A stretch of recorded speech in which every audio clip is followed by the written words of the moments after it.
The Atlantic and the Pyrenees. Origin and destination. Or do I mean destiny? I'm going on a journey of self-discovery. What a place! Walking stretches between the summits of the Spanish and French Pyrenees. My word. Approaching 70 years and 10, I have much to reflect on. What is the secret of being happy in life, do you think, now? So I'm challenging myself on an ambitious mountain adventure.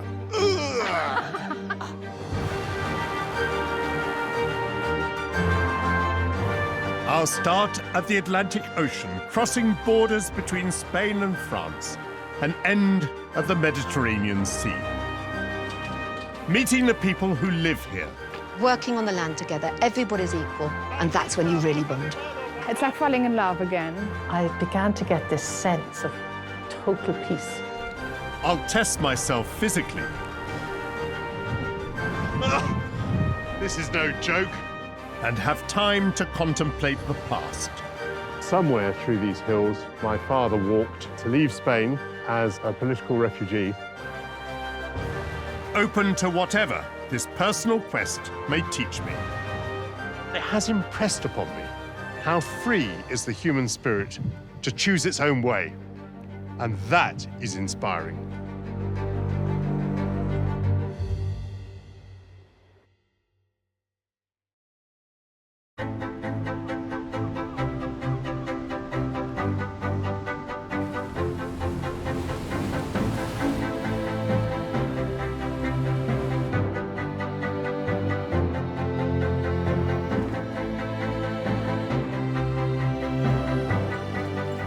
I'm back in Spain. Not a bit of Spain I know particularly well. This is the Basque Country. They have their own Basque language. But nonetheless, it is Spain, and I feel very aware of that. My Spanish father, my Spanish background is really a big part of my life, and I love returning here. I feel very comfortable in Spain. My parents were Spanish and Scottish. That dual heritage is fundamental to my identity. I start my Pyrenean quest in the Spanish Basque region, whose strong identity has led to conflict, and some of its people brought my parents together. Pyrenees, I'm told, are pretty demanding mountains, and I am no mountaineer. And I'm no longer in the first flush of youth either. So this is a personal challenge. And being March, it just so happens that today is the anniversary of my parents' wedding, all the way back in 1940. And you might ask, well, what's that got to do with anything? Well, actually, I'll tell you as I go along.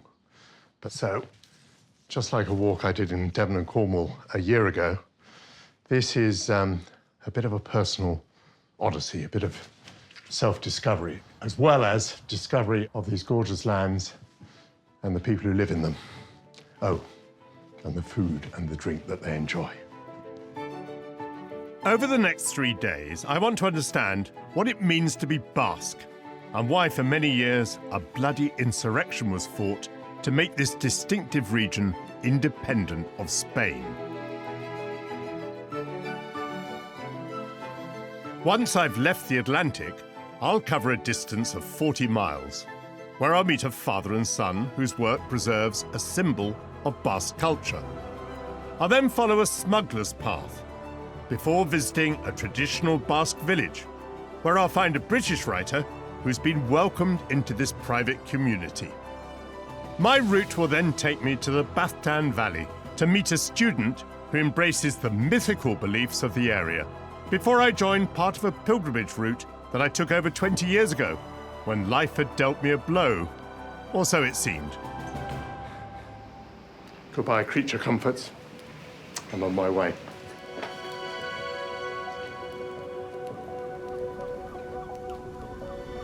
Traditionally, a Pyrenean adventure carries the intrepid pilgrim from coast to coast. Oh, look at that!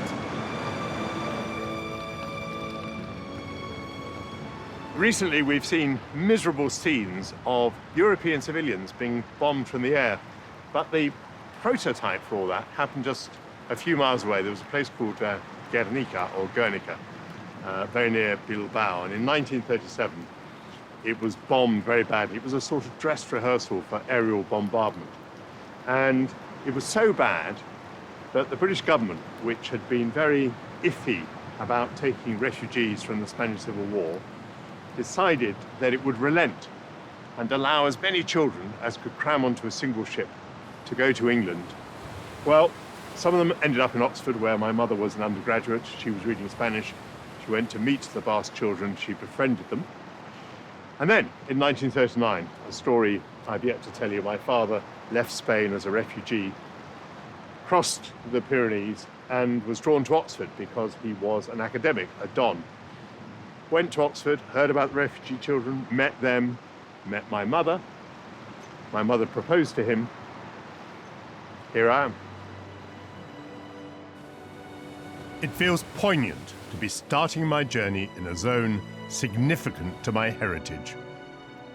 Ocean at my back, striking towards the mountains. And the way is slippery and steep. This adventure involves mental exercise as much as physical. There'll be moments of solitude which I'll use to think about my life and my parents' suffering. I'll consider their experiences of war and reflect on the latest savagery in Europe. What a slimy, slippery slope. Oh, what a bog.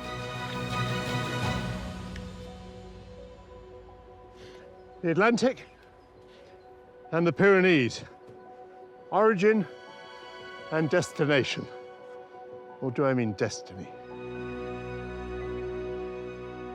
Well, as you can see, I'm just at the start of my pilgrim's progress, and yet I'm already quite tired. I think the bad weather makes it so much more exhausting. And the mountains, well, they're just smears in the mist. It looks like it's going to be a wet one. Despite the arduous and soggy start, the terrain soon levels out, and I find myself deep in the Basque Country. There's an everyday object that symbolizes the culture here, and which would mightily assist a novice walker like me.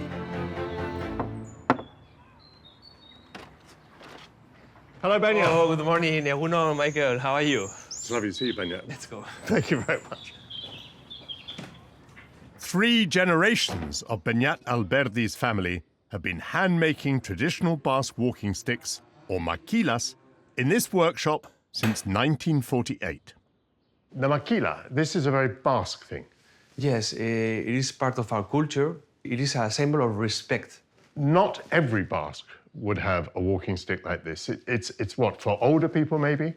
Normally, yes, because you have to deserve it. For instance, if someone has worked in a company for a long time and he has to do very well his job, his workmates offer him a maquila to show him their respect. It's a way to say, we appreciate you, we love you. Is it quite a long process to make a maquila? Yes, it takes very long because just the wood drying at least 10 years. Yeah, 10 years. But the first step is in the forest. When we go there to make the tattoo here in the wood, you can see there is a mark, and this mark is the cuts I did on the branch. This is the scarring. Scarring, that's it. Just with the white medlar. If you do that to another tree, it doesn't work.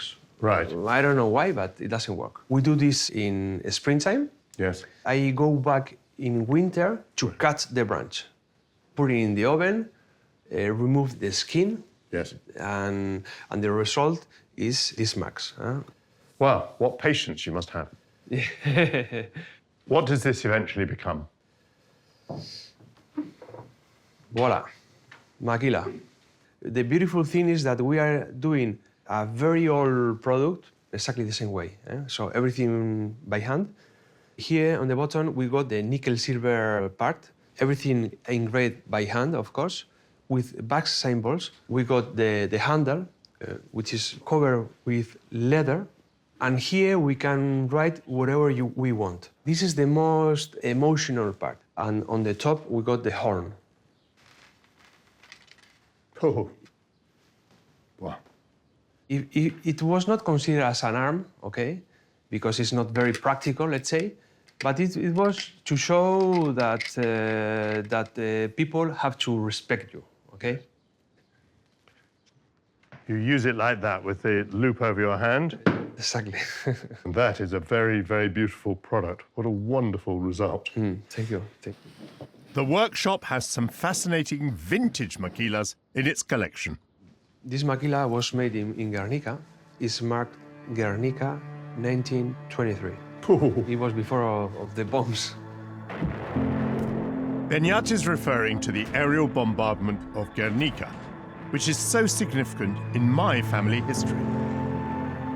During the Spanish Civil War, the attacks by fascist forces took the lives of hundreds of civilians and caused the mass evacuation of Basque children.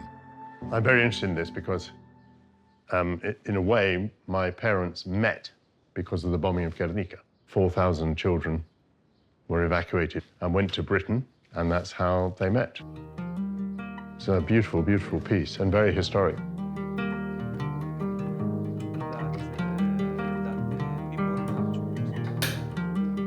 At the moment, Michael, my father is working in your inscription. My inscription? Yeah, in your inscription. What do you mean? You're gonna be honored with a maquila, and my father is making this special customized inscription for you. Muchísimas gracias. What a great honor. Qué honor. Qué privilegio. El honor es mío. No. El honor es todo mío.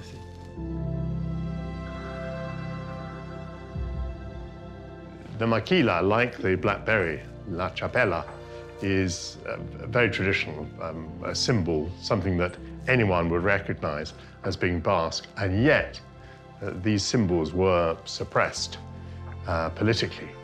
And it's so marvelous to see that they have been reintroduced, and it's taken the efforts of Iñaki and Beñat to make sure that that has happened. It's great. Your maquila. My maquila, Your maquila, your Basque maquila. absolutely beautiful. Thank you so much. And it is written, Ondo ibili, walk well. Have a good walk. Have a good walk, exactly. Muchísimas gracias. A ti, Michael. Muchísimas gracias. Thank you very much. Es un gran honor, realmente. It's a great honor to have a maquila. With such an honor bestowed upon me, not even the weather can dampen my spirits on my ambitious quest.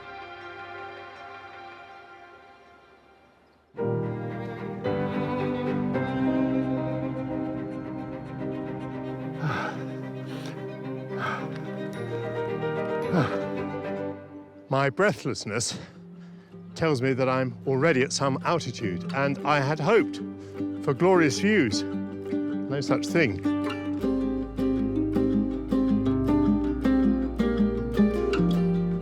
I'm on the first stage of my Pyrenean adventure, a personal odyssey through the foothills of the Spanish Basque region. At almost 500 meters above sea level, this part of Spain is home to a population of 3 million. As I walk deeper into the Basque Mountains, I'm keen to understand better this unique culture. The Basques have a reputation for being very principled, very determined, very hard-headed. You could say in English, hard nuts. In fact, there's a story about a Basque who was so hard-headed that he knocked nails into a wall with his head. And he did this again and again. But one day, the nail wouldn't go through the wall. So they rushed round the other side to see what was going on. On the other side of the wall, there was another Basque with his head against the wall, sleeping. And that's what stopped the nail. Those are the Basques. I'm close to the Spanish border with France. The unpredictable weather and challenging terrain provide an excellent habitat for the smuggler. In the harsh post-war years, some Basques would top up their incomes by smuggling Spanish livestock to France and French copper, wire and tobacco to Spain. Hola. Hola. Será usted Santiago, ¿no? Sí, sí, soy Santiago, sí. Soy Michael. Muy bien, mucho gusto. Encantado. Sí. ¿Qué tal? Bien, bien. Caminamos un ratito. Sí, sí. Retired bootlegger Santiago Elizagoen is meeting me on what was once a major contraband route. Me dicen que usted ha sido contrabandista, ¿verdad? Sí, sí, sí, sí. Empecé de joven y siempre hemos hecho así. Me ha gustado, siempre. Trabajo duro, pero con ganas, trabajando. 3 nights of smuggling would earn more than most workers could take home in a month. ¿Y qué ha sido del negocio ahora? El negocio entonces ayudaba en el caserío. Siempre había poca cosa en el caserío y no había dinero. Y luego ya un poco más, media jornal en casa y otro medio para mí. Entonces, para hacer fiesta y, bueno, para comer nosotros mismos. Con 18 años y así, la mitad para nosotros, otra mitad a casa. I think it wasn't all about survival. The smugglers had community support. Farmers provided hiding places, and shepherds would cover over the smugglers' tracks. They would pay the shepherds, and then the horses that they used, they would shoe them the wrong way round so that the tracks would lead in the wrong direction. Now, that's very clever. Santiago's contrabandist career lasted for 14 years, and he was never caught. What is this house? Esta casita que era? Y aquí hacían fuego. Sí.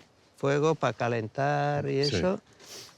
Pero luego un amigo mío subió a la chimenea y le puso una piedra.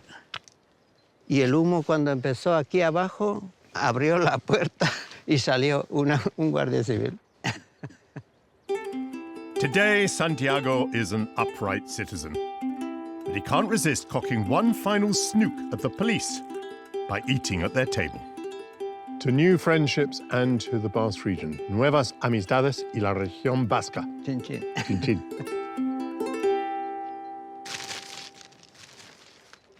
Así, gracias.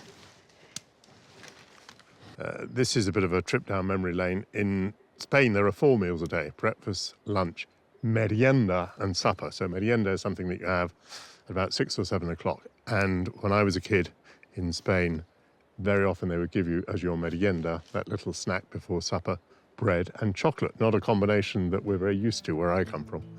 Muy bien. Sí.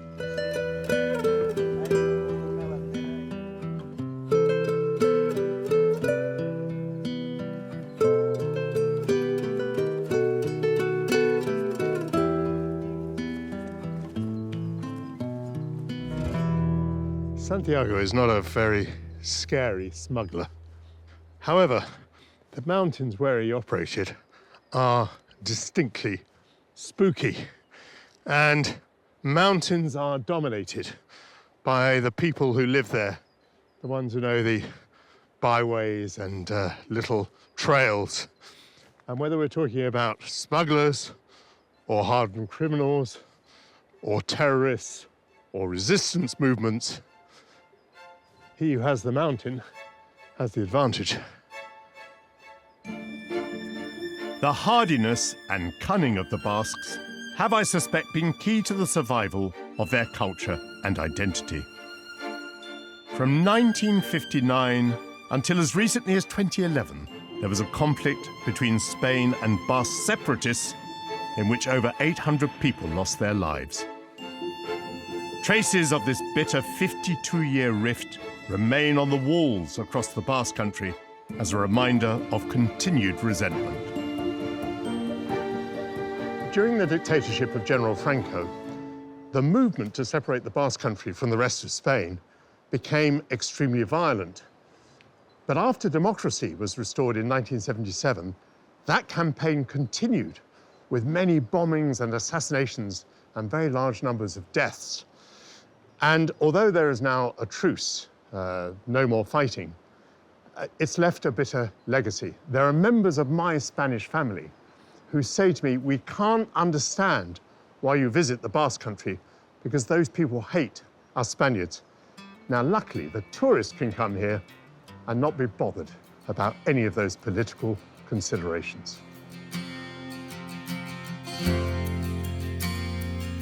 And a truly determined outsider can win acceptance into the famously independent Basque community. I've come to the village of Zubieta, now home to British writer Georgina Howard, who came here 23 years ago and never left. Buenos días. Buenos ¿Qué hay? Buenos días. Georgina, Michael, pleased to meet you. very pleased to meet you, Very Georgina. pleased to meet you. Should we take a little stroll? Love to. I'll show you around this beautiful village Abu. of ours. Adios. Adios, let's go. I might have expected, you know, a village, mountain people, Basque people, to kind of have some frontiers, you know, keep people out. But they've absolutely taken you in, have they? I brought up my daughter on my own here, so it was just the two of us. And the shepherds simply rallied round. They helped me bring up my daughter. We learnt Basque together. Obviously, my daughter's native, and I learned a little more slowly. But yeah, they've been absolutely amazing.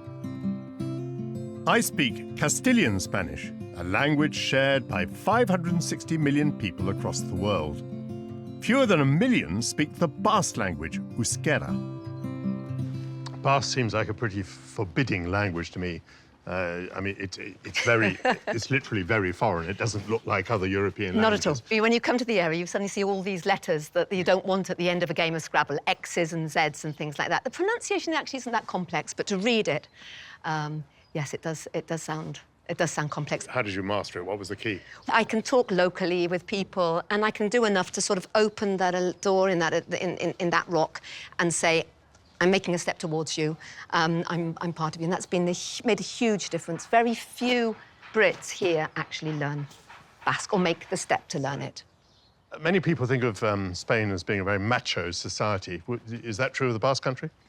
Not so much. It's traditionally a matriarchal society. The women work in the fields, they do the community work with the men, they'll carry their stones, they'll drive the tractors or whatever, they'll lug stones out from walls and things like that. So no, not particularly. The women have a very, very strong role here. There's a great sense of community. For example, we pay our taxes by 4 or 5 days a year of community work called auzolan. So we come together in the morning and we start to help mend the bridges or cleaning the gutters or painting the school walls or whatever. And then sort of mid-morning, a tractor will come up with some brig sandwiches and some bottles of cider, and they'll crack open the cider and you'll have a sandwich. And that's where you get to know the Basques. It's working on the land together. Everybody's equal. Male and female, we work together, and that's when you really bond.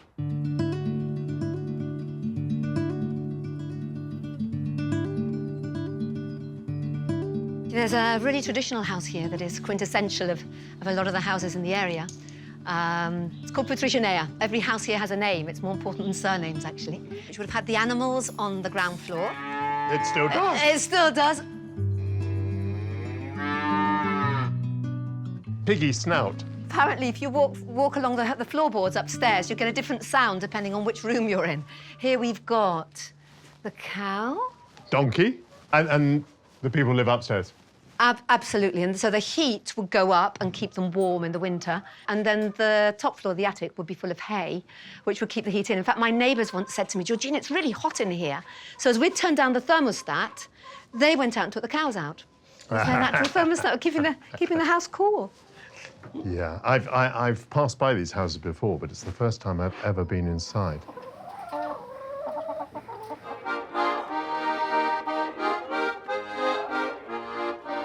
For an intimate Basque experience, Georgina insists that we visit the local tavern for lunch. ¿Qué tal, amigos? Bien. Amigo, soy Michael. Michael. Hola, Michael, ¿qué ¿Qué tal? ¿Qué tal? Muy bien. Muy bien.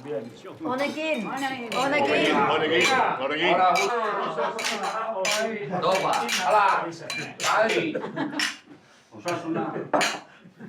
For starters, there's a Basque broth of chicken and noodles. It's highly nutritious and a perfect restorative for the weary walker. It's a typical thing you give children when they're cold and hungry. They come home and they have their broth. It'll do for me. So we're obviously drinking cider. Exactly. Hemos hecho aquí, nosotros mismos aquí. You make it yourself. Sí. Hemos hecho aquí. It's the Zubieta. So actually the cider's been made in Zubieta. Everywhere in the Basque Country makes cider. It's the traditional Basque drink, and in fact they actually said that the sailors survived scurvy because they were allowed about 3 pints of cider a day. So it's played in their favour. The fruit kept the scurvy at bay. Exactly. For the main courses, there's braised chicken and a colossal hunk of beef. Excellent steak. Of course, taken rare and very heavily salted. To top it all off, my new friends offer me a local cheese, perfectly finessed with quince and walnuts. Gracias.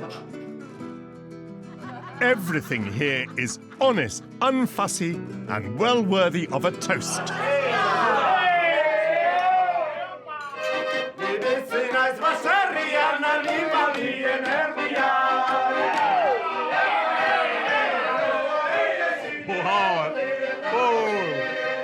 Bautista, más animado, por favor. Que te animes.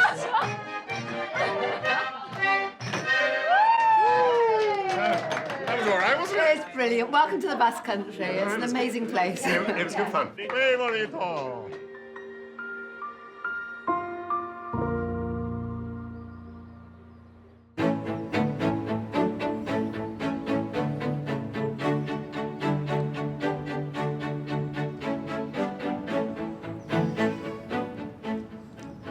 Medical bulletin. Arthritic hip doing very well. I was a bit exhausted by the rainy weather, but now that the sun is out and striding through the hillsides, all joints working well. Not a squeak to be heard. Continuing my mountain adventure, I'm walking through the Spanish Basque region of the Pyrenees. Despite my Spanish heritage, this is not an area that I know well. It's very distinct from other parts of Spain. Traditions run deep and identity is strong. We talk of Spain as though it were one country, which, of course, literally, politically, it is. But the variation between the regions is immense. I have a house in the south, which is all about whitewashed villages and guitars, bulls, flamenco, gypsies. This is something quite different. Green valleys and alpine villages with their little balconies. And one of the biggest differences is linguistic. Here they speak Basque. In southern Spain, it's the main language, the Castilian language. And for the tourist to visit Spain with so much variety, that's a joy.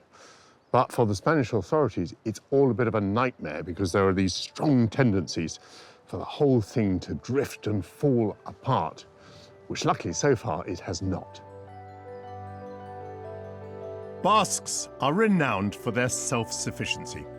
Just outside Zubieta, I'm heading for the community-owned watermill, which has been at the heart of the village's rural way of life since the 18th century.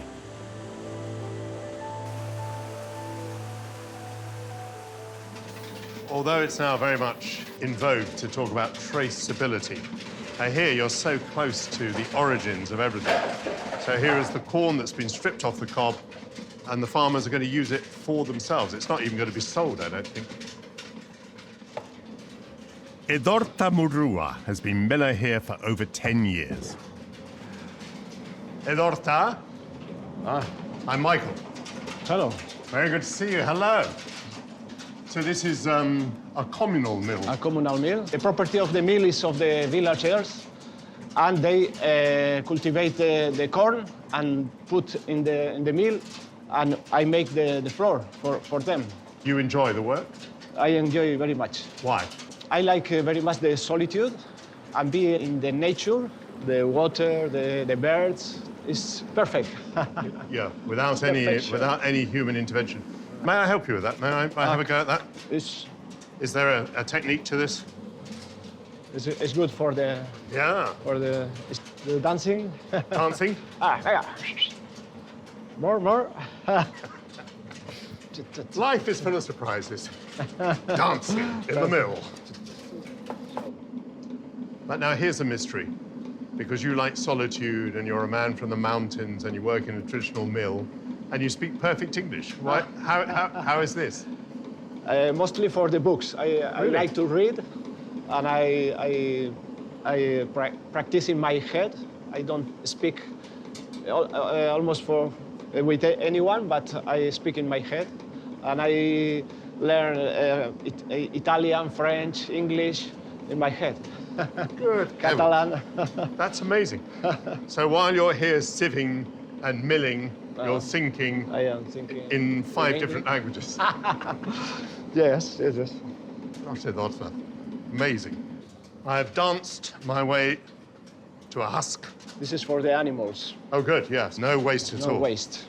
Really enjoyed this, this trip into history, and I've enjoyed listening to the miller's tale. Thank you so much, Adolfo.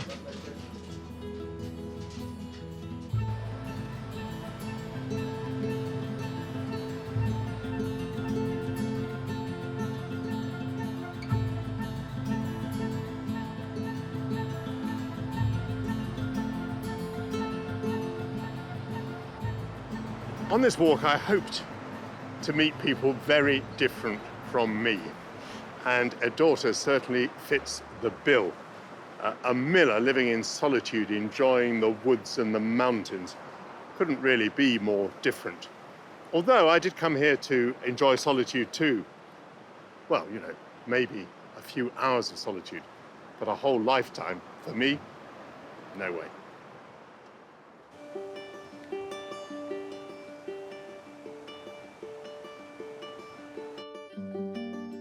As I leave Zubieta, I make my way further into the Basque region and through the lush green foothills of the Baztan Valley. With fewer than 8,000 people living here, the landscape is unspoilt and truly beautiful. It's an area rich in folklore and a belief in mythical creatures. As I journey on to my next rendezvous, I hope to have no unexpected encounters. You have to imagine that here by the riverbank could be the dwelling place of witches and water nymphs. And a moment ago, I slipped on one of these boulders and wonder whether it was an elf upending me. Best to proceed gingerly and carry a big stick. In a village just outside Elizondo, I'm going to meet Sara Dorregaray, a 25-year-old PhD student and architect. She was born here and is very proud of her heritage. She embraces the local mythology and, despite the lure of city life, chooses to stay here. Hi, Michael. Hello. You were, I think, brought up in a very small town near here. I come from a big city. Oh, yeah, I'm right here in Urita. How did you find it, being brought up in such a small town? Were you a happy child? Yeah, sure, I did. It was like a really relaxed life, and the growing, it's like a really, in a natural way, we will say, because we are all like a big family. Yeah, in that sense. And nowadays, in a village like that, are there many people of your age? Are there many young people? From my age, we are like just 4 guys. Oh, my goodness. We know each other since we were like a child. And in total, we would say that we were like 20 young people in general, so... And are you able to work in your little village, or do you have to go elsewhere? No, I really need to move because I'm an architect, and right here we don't have like a really lot of work. Like so really... where do you go for your work? I go to Pamplona every day. I still really live here because I love this village and all these kind of mountains and nature. The people of the Baztan Valley live in harmony with their natural surroundings. It's a principle that's enshrined in the local folklore. Tell me about some of the traditional beliefs that go along with your concern with nature. For example, one of the main beliefs is that the nature all the times looking at you, watching at you. You need to be like really respectful because in any time nature is gonna bring you back what you did, and that person will be like a hound and it's looking at you. A what? Basque hound. It's a man, a keeper of the forest, and it's all time looking what's happening. It's like a protector of all animals. So you feel you have an obligation to nature? It's an take and a give. Yes. It's that balance that I talk about. We're coming from nature, so we need to respect it, and he's going to respect us.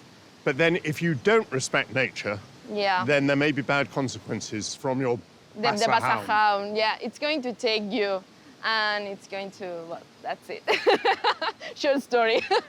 So you don't actually believe now that a Basque hound may come and Well, get us? I wouldn't say that, but You wouldn't? No, no. you would. I wouldn't. No. You don't dare to say that. No, because I mean, when I'm in the mountain, when you're lonely, you really have that feeling of someone's looking at you, energy or something like that. Ooh, Yeah, that's been spooky. strange. This is very, You very are here. spooky. You're safe. Don't worry. So I'm trying to imagine you maybe in your house. Yeah. You're probably on the internet. Yeah. You're doing your work on your computer screen, but at the same time, a part of you Yeah. is thinking about a Basque hound. Is that right? All this story, all this nature, it's part of myself. It's me. I was saying that way, and I don't see myself moving to another city where I wouldn't have this connection, this feeling, because the nature feeds me, and I feed the nature too. So I will be here. You don't Yeah. want to live in New York City with Central Park? No, that's not enough nature for me.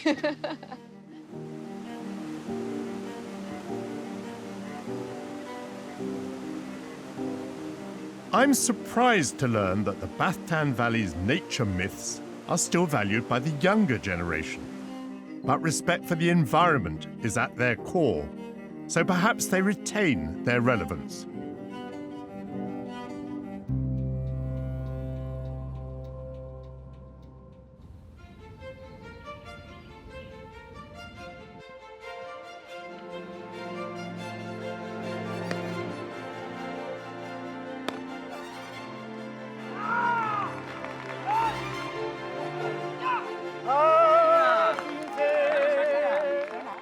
Pelota is the great game of the Basque people. It takes various forms. It can be played against a wall, or as in this case, with a line down the middle and two teams facing each other, and a virtual net. And like tennis, the scoring is 15, 30, 40, and then you win a game. It has a territorial aspect as well. The blue team is advancing upon the red. But what exactly all the singing is about, I couldn't tell you.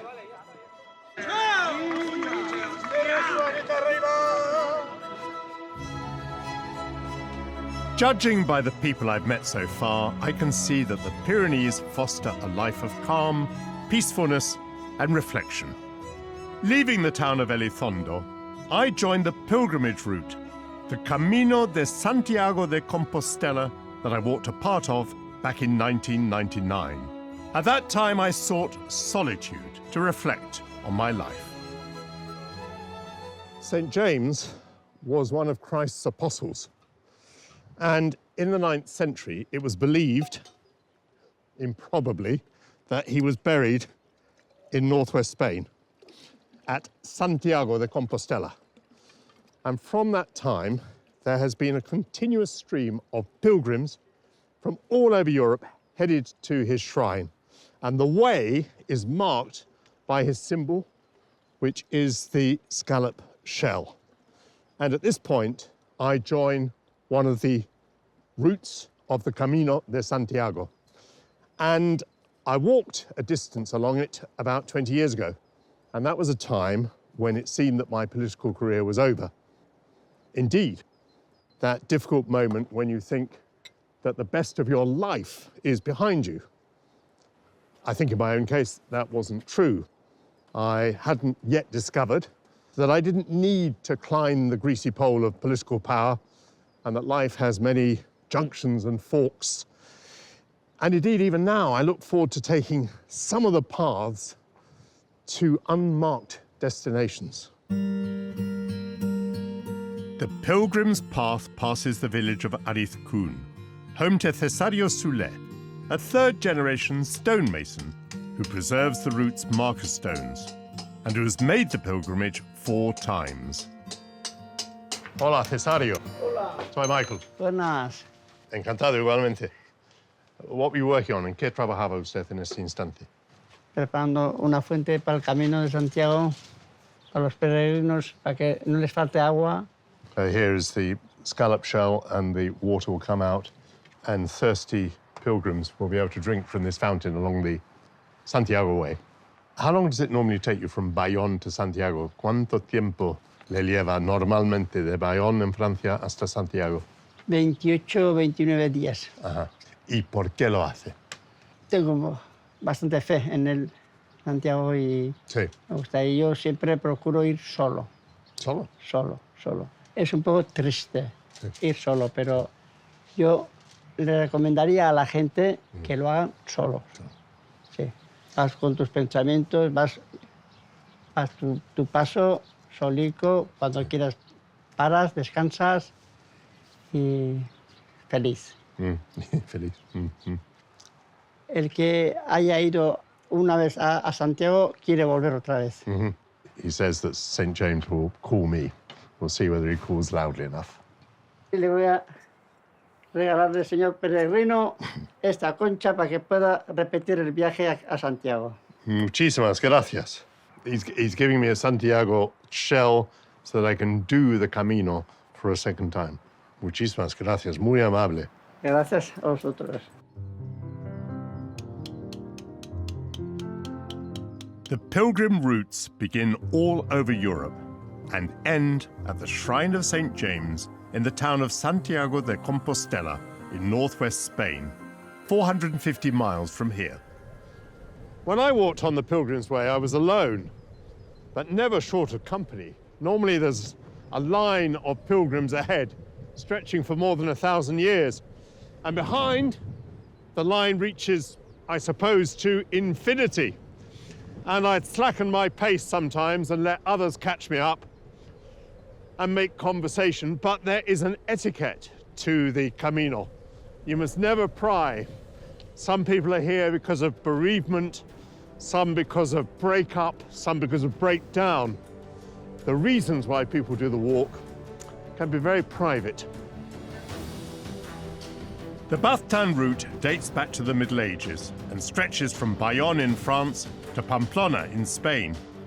At almost 900 meters above sea level, the Alto de Belate is the highest section of the Camino de Breathtaking, and my finishing post for the first leg of my Pyrenean adventure. I've reached beautiful heights, but paid a price with this stinging wind in my face.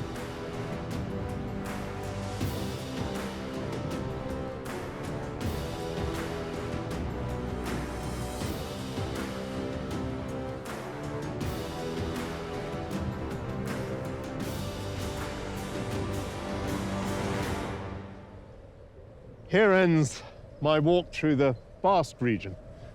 Throughout my life, I've heard about the Basque Country and those Basque refugee children through whom my parents met, and I've had to explain to people about the Basques.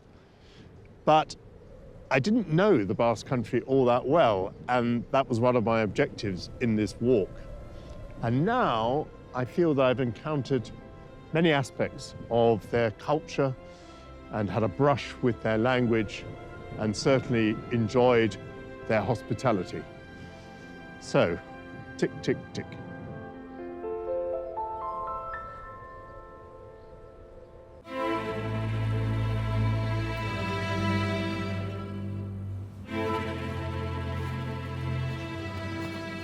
I'm in France, where the Pyrenees have become steeper, rockier, more fearsome, craggier, starker, more formidable, higher, colder, icier, and more of a challenge. And my lungs are burning on the ascent from the thin air and the coldness of the air.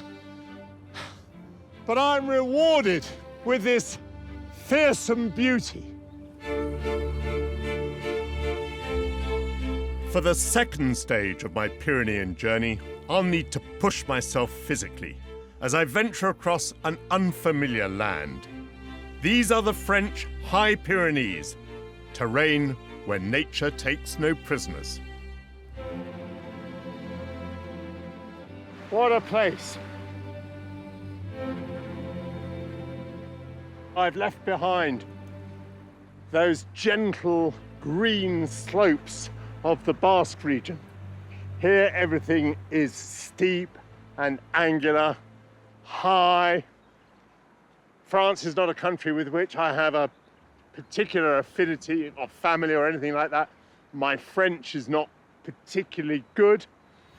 So, and then I'm in a land of people carrying skis and ski boards and heading off to winter sports, a world and a series of activities of which I have no understanding and for which I have no particular longing. So I'm even further out of my comfort zone.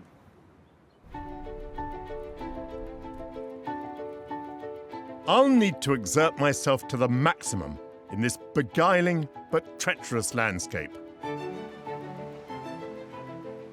Over the next 3 days, I'll cover around 30 miles and ascend more than 1,000 meters. I begin my French Pyrenean hike at one of Europe's most spectacular natural barriers, the Cirque de Gavarnie. I'll pass through rugged terrain and meet an Olympic cyclist who'll prepare me for the highest road pass in the entire mountain range. I'll ascend to the 2,877-meter high Pic du Midi. For the best views of this dramatic landscape and the greatest starscape in Western Europe.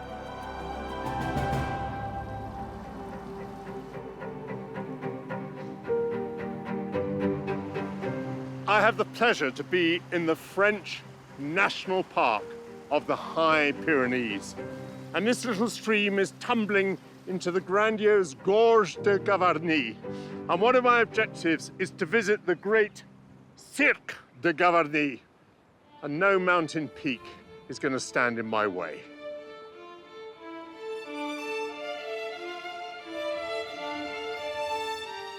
I'm walking one of the most beautiful paths in the national park, dominated by the Cirque de Gavarnie.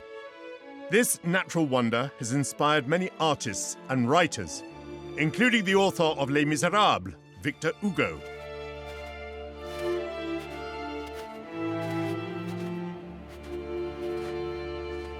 I saw this amazing geological feature ahead and thought, it's a wall, which seemed a bit banal.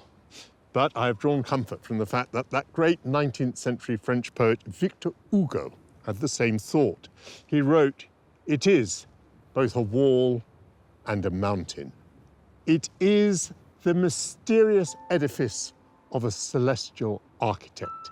It is the Colosseum of nature." And this he included in an epic poem that could only be called God.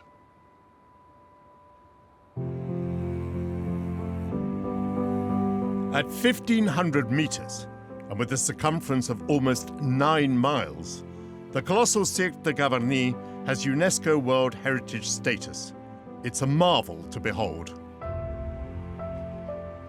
A novice like me could not even attempt to walk here, were it not for the efforts of those who put this uncharted territory on the map. I'm meeting someone who has a long and deep knowledge of this area, Julie Dourdos-Pichelou, head guide in this part of the Pyrenees National Park. Julie, we've been walking towards the most extraordinary geological feature. And this is just like a vertical wall. This is the Cirque of Gavarnie. It's the heart of the national park and the cradle of the Pyrenees. There isn't any other places like this in France or in Europe. It's very high, it's very big, and it's very vertical. And there is a very big cascade. So it's more than 400 meters high. How fantastic. The Gavarnie Falls are the highest in France, and when released from the ice, the waters tumble 420 meters. Even frozen, they inspire awe in me as I contemplate formations sculpted by huge glaciers 50 million years ago. The rocks was underwater at the beginning, and then with all the movement, the rocks come up, and it's now around here. So these are sedimentary rocks. These were laid down on the floor of an ocean at one time, Yes. in layers, and then over geological time, they've all been forced up to these enormous heights. We know it because we find in different places fossils. Sea fossils, Sea fossils. sea animals. Yes, up there. That's amazing thought, isn't it? Yes. So you find I don't know, a squid or something up there. It's very difficult to imagine. Until the 1920s, the Cirque was entirely unmapped, a situation rectified by Julie's ancestor. Tell me about your great-grandfather. He explored the Pyrenees, did he not? Yes, his name is Alphonse Meillon. He discovered the Pyrenees during his holidays, and he was drawing maps. So he done one of the most precise at the beginning of the last century. Very interesting. You must be very proud of your great-grandfather. Yes, I'm very proud of him, and I'm very proud to continue, in a way, his work, because it's a few years that I'm working in the national park. Yes. So he drew the place, and I continue to preserve this place. So And we should be very grateful to those pioneers. yes, today it's very easy to come here. When you talk about the Alps, you think about climbing, technical practice of the mountain. I think here in the Pyrenees, it's more like a poetic way to discover the mountain. It's more human. If the Alps are for the, as it were, the professional climber, the Pyrenees are for the amateur walker, the person who wants to hike and enjoy a little tranquility and a little peace and allow time to slow down, that's a very nice thought. If you've known the mountains since you were a tiny child, I suppose one of the things you learn is respect for the mountains. Is that true? Mountain is always dangerous in winter with avalanches, but also at the other seasons because rain can come very quickly. People have to think about it before.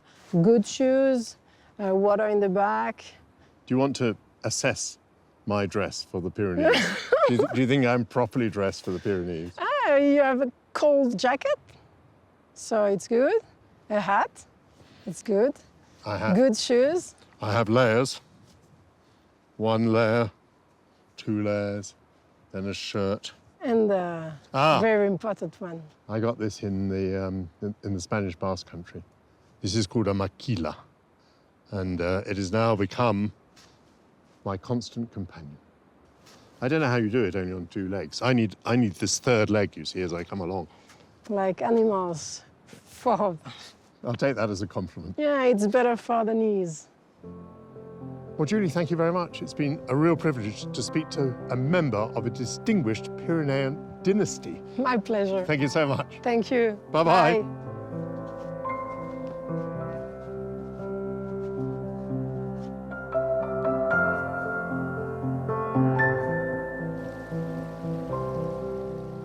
Guided by Julie's advice, I head back from the Cirque to the Plateau de Sauget to continue my adventure in the High Pyrenees.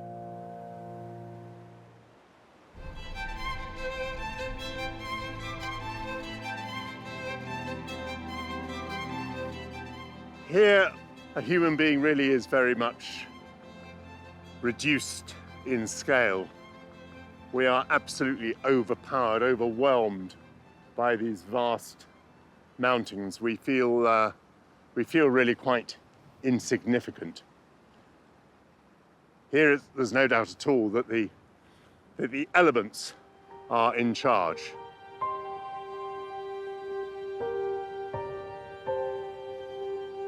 I'm on a quest, testing my physical capacity as I journey through the snowy mountains of France's High Pyrenees. Part of my life experience, oddly, maybe the opposite for most people, has been to be less in charge as my life has gone on. So I spent the early part of my life making a lot of decisions. And I've really enjoyed the latter part of my life where I just drift along, bob along. And so actually, the feeling that here the elements might be in charge, I mean, obviously it'd be scary if it got bad, but of itself, it doesn't worry me. I think it's rather a nice feeling, actually, to be subordinated.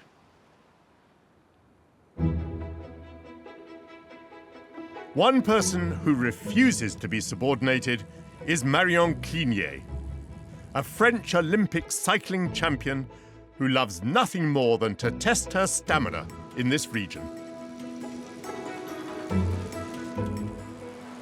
Hello, Marion. Hello there. Lovely to see you. Likewise. A nice day for a ride? Yeah, very nice. Lucky it's not raining. Beautiful air today. Yeah. And who's your friend? This is Fire. Excellent. Fire's my daughter. She looks like me. We can tell. She keeps up with you. Yes, she does. She's amazing. Yeah, she's got lots of energy. She's 11, so she's not such a young lass anymore, but she does a lot of sports. There's hope for us all. Yes, there is. And I have an assistant mechanic. Thank you. At 58, Marion looks unstoppable. But she was almost written out of competitive sport aged 22 because of her epilepsy. I'm keen to learn how the human spirit can surmount such an obstacle. You sound, to my unaccustomed ear, like an American, but you competed for France. How did this happen? Yes, my parents are from Reims, where they make champagne, and they moved to Chicago. So I was born there, and born and raised, actually, in Chicago. And I started riding when I was 22 after losing my driver's license for a year due to an epileptic seizure. So I was diagnosed, and the neurologist told me to keep quiet about it because it was very taboo, and not to do any sports, not to go out alone, and blah, blah, blah. So I did just the opposite. Oh, really? So I just got hooked on the fact that I could regain my independence, and that I felt that it was doing me good for the epilepsy rather than, not doing anything, and that I still had some control. Tell me, I mean, did your epilepsy represent a danger to you, for example? I felt having epilepsy pushed me to push myself harder. I think epilepsy was a plus. If I hadn't had epilepsy, I might not have become a bike racer. Marion has now moved to the Pyrenees to enjoy cycling on terrain so challenging that it's included in the Tour de France. How much do you like the Pyrenees? I love the Pyrenees, far more than the Alps, just because I find them more wild. Mm-hmm. You know, the climbs are harder, they're more difficult, they're steeper. Because they're steeper. And sometimes the roads, like riding up this, I mean, it's not meant to be a road, to come up for the tour or anything, so it's a bit bumpy, but it's an amazing climb.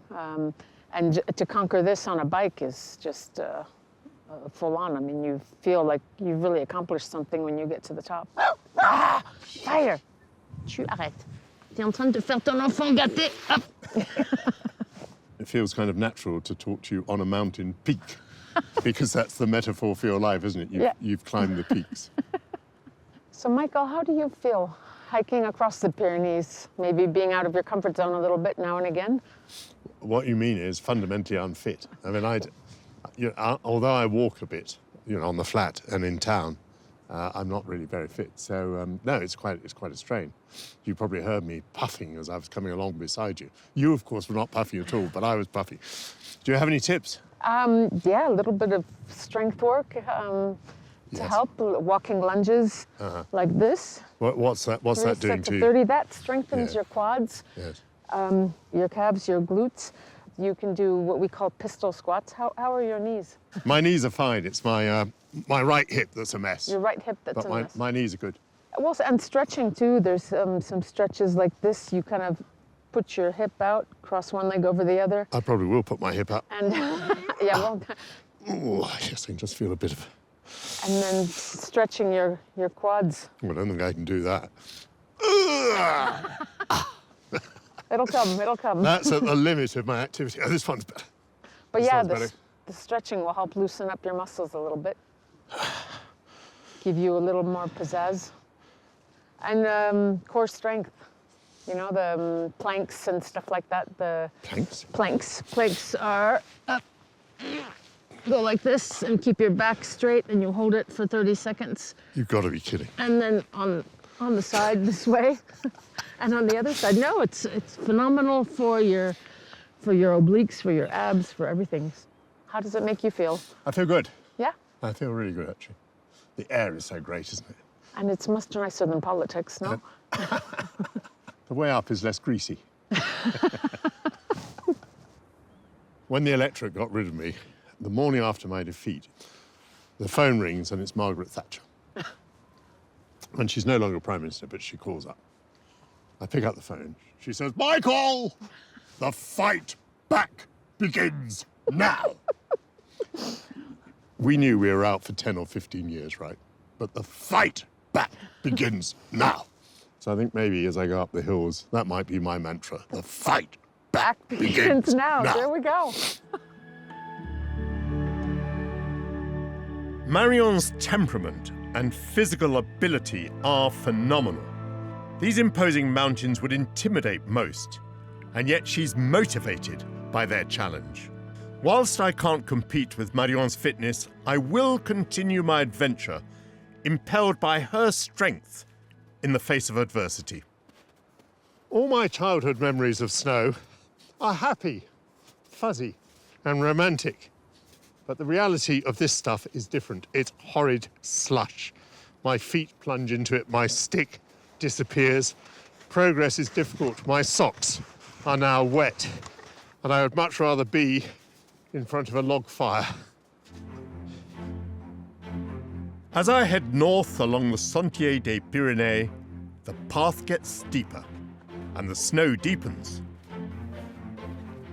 Inspired by Marion, I'm determined not to be defeated by the terrain. I have put on a pair of snowshoes, which have made my big feet even huger, and spread my weight and improved my balance. And with a couple of poles, I'm now much faster, as unstoppable as a Yeti. Ah! Yeah.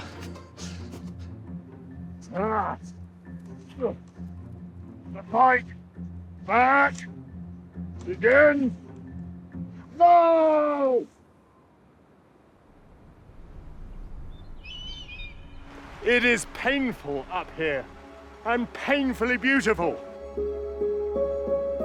I'm not often forced out of my comfort zone, but here I certainly am. I'm on the second leg of my Pyrenean adventure, this time in France. And as I walk along the Sentier des Pyrénées, I'm testing my physical limits. My normal life is in London, where we have such enormous peaks as Hampstead Heath and Primrose Hill. And now I look out on these huge peaks, which are absolutely grandiose. For most, walking is the only way to experience the Pyrenees. But in 1859, a railway was opened here, bringing the most important man in France to the area. And he marked his visit with a grand commission.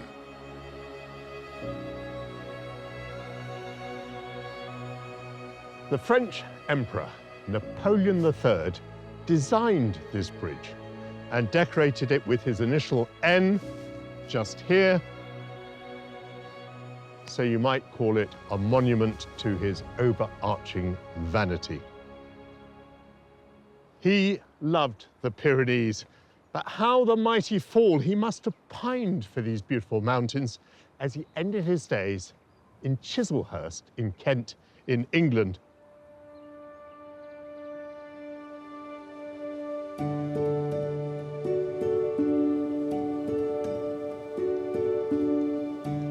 In 1859, the Emperor's troops fought a bloody battle against an Austrian army. Napoleon III commemorated those lost in the town of Luce-Saint-Sauveur. Here is a charming and touching chapel, which was erected as a memorial to the savage Battle of Solferino of 1859, which was the decisive encounter between Austria and France in the struggle for Italian independence. It was a pretty old-fashioned battle in that each side, for the last time, was led by its own emperor. And there were thousands killed and many more thousands wounded. And a Swiss, Henry Dunant, moved amongst the injured, bringing them help. And his work led by degrees to the foundation of the International Committee for the Red Cross, which brings much needed humanity to the modern battlefield.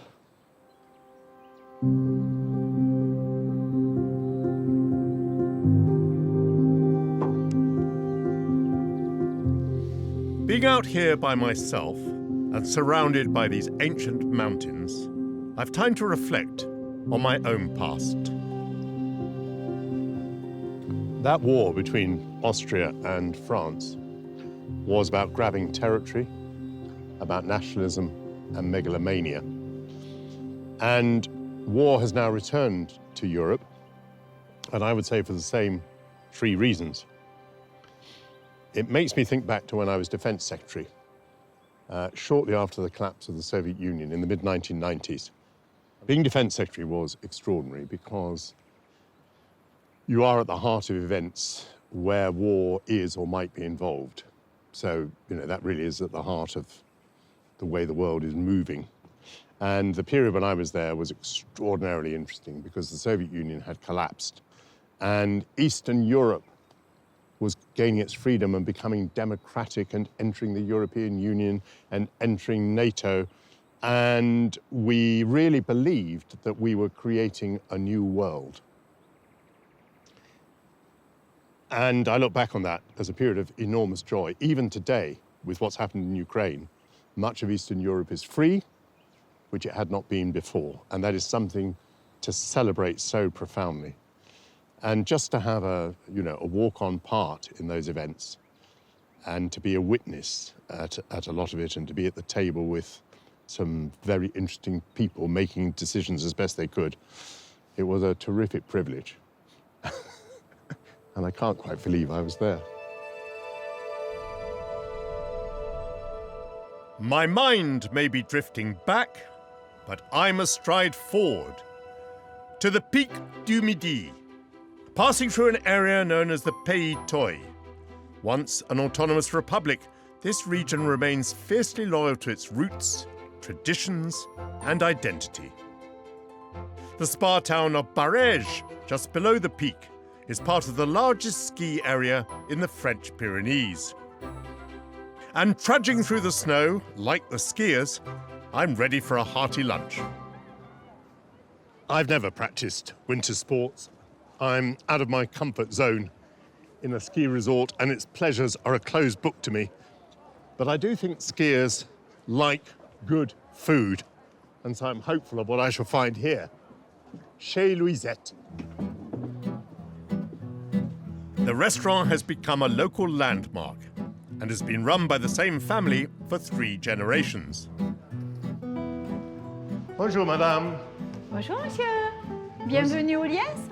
Merci. Vous êtes vous-même la fameuse Louisette? Je suis Louisette tout court. Mais tout le monde parle de vous.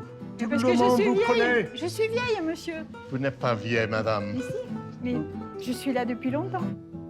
Louisette welcomes me with a local brandy flavoured with plants picked at an altitude of 3,000 meters. À votre santé. À votre santé. C'est formidable. Here, 120 years ago, Louisette's grandmother turned her dairy farm into an inn for tourists.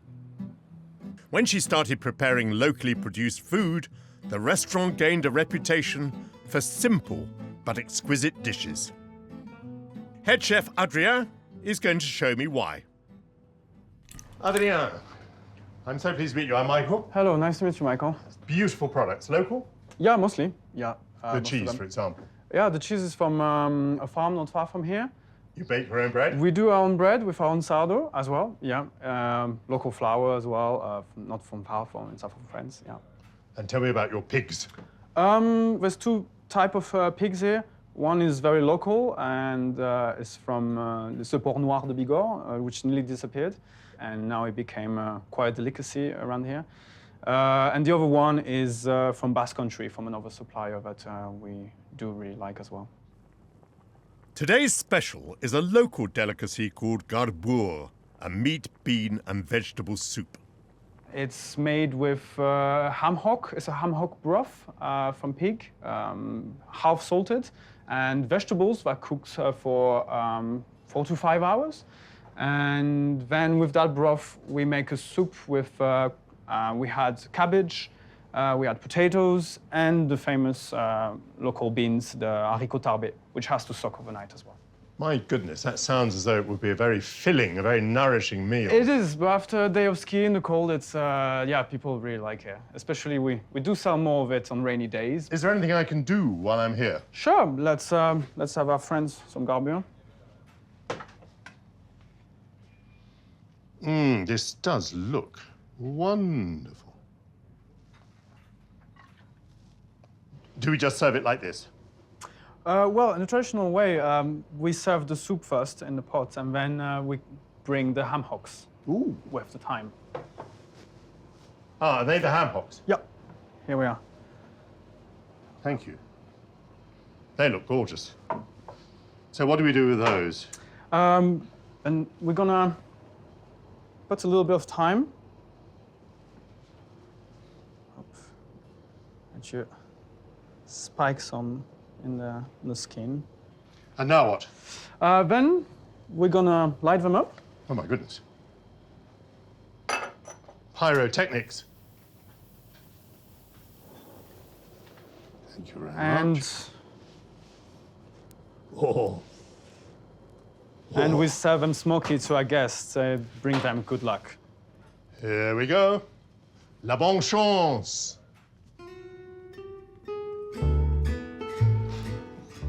Oh, Michael, ça fume! Ça fume, it Oh là really là. is smoky. Ce sont les plantes de montagne, le thym serpollet. Oh, Excellent. à tous. Merci, Louisette. Et bon appétit! My garbour is wonderful traditional country food. I have in here carrots and onions and cabbage and apple, and that's all in a broth which has been made from the ham hock, because Louisette says you cannot have a soup without the stone. In this case, you cannot have a soup without the ham hock being the basis of the whole thing. That is good. It's absolutely wholesome, nourishing, hot. Just what you need after a day of floundering in the snow. After my nourishing meal, I'm ready for the next part of my adventure, the Col du Tourmalet.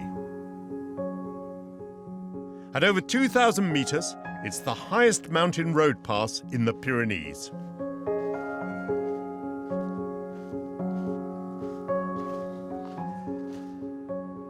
Look at this. I have all these peaks and valleys entirely to myself. Not another human being in sight.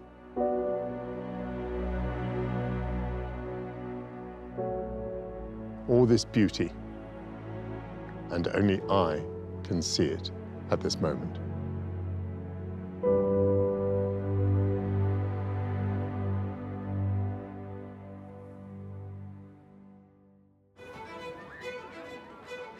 As my French High Pyrenean journey concludes, I'm at La Mongie, a purpose-built ski area nestled amongst the peaks.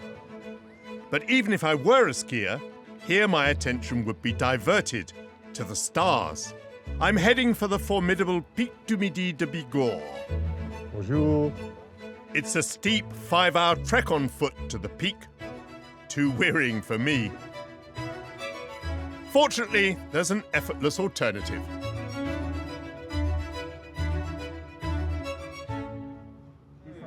When is a skier like a sardine? Answer when packed into the cable car headed towards Le Pic du Midi. Luckily, it's a half-hour journey across 2 cable cars, rising from 1,800 meters to 2,877, taking us appreciably nearer to the heavens. Woo!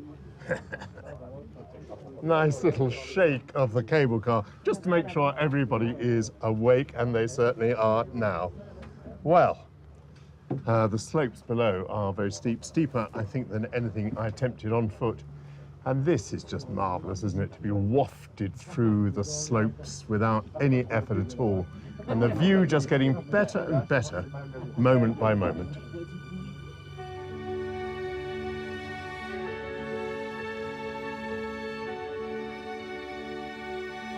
Scientists were climbing the Pic du Midi to conduct high-altitude experiments as early as 1884.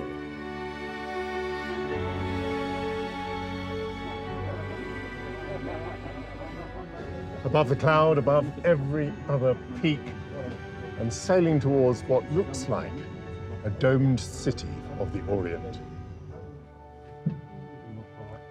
5, 4, 3, 2, 1, and the capsule has docked.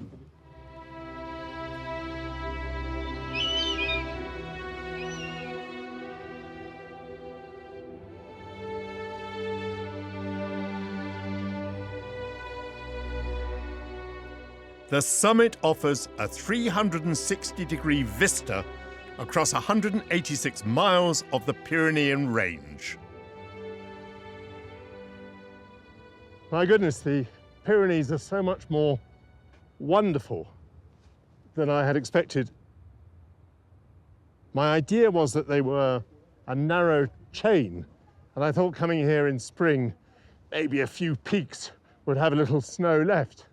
But what I find is something quite different. I find a mass of mountains, deep as well as long, innumerable peaks, far too many to count, and a great snowy outback. A fabulous place. One of the wonders of Europe, surely, and one of the wonders of the planet.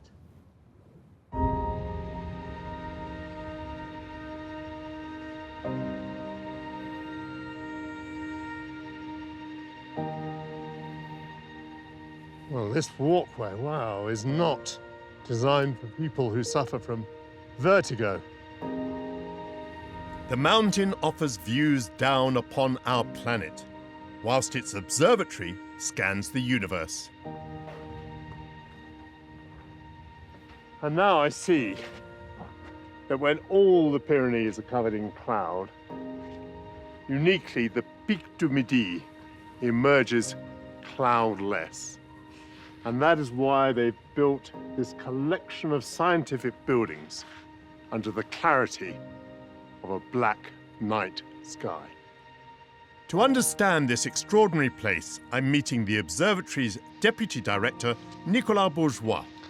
Hello. I'm Michael. Nicolas has worked here for over 10 years. You know, I never imagined that with my feet on a flat surface, on a firm surface, that I would be able to see this extension of mountains. They're an enormous range, aren't they? Yeah, and from the Pic du Midi, you have the greatest view on the mountains. You have 400 kilometers of mountains, and from here, you can see the greatest and the biggest mountains of the Pyrenees. And for some reason, not only a great place from which to view the Earth, but also the skies. Yeah, the Pic du Midi is like a window to the universe. Because here we are just up the pollution and the clouds and the dust, and thanks to the position of these mountains, you have a stability of the atmosphere, a great stability of the atmosphere. So we have a beautiful sky to observe for the astronomy. The peak now attracts around 1.5 million visitors per year. We enter in the maze. But for Nicolas, it's his workplace.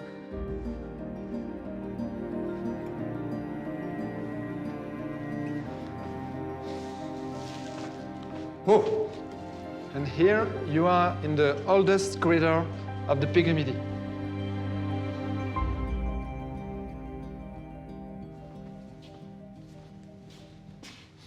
I think Theseus went through a simpler labyrinth on his way to the Minotaur.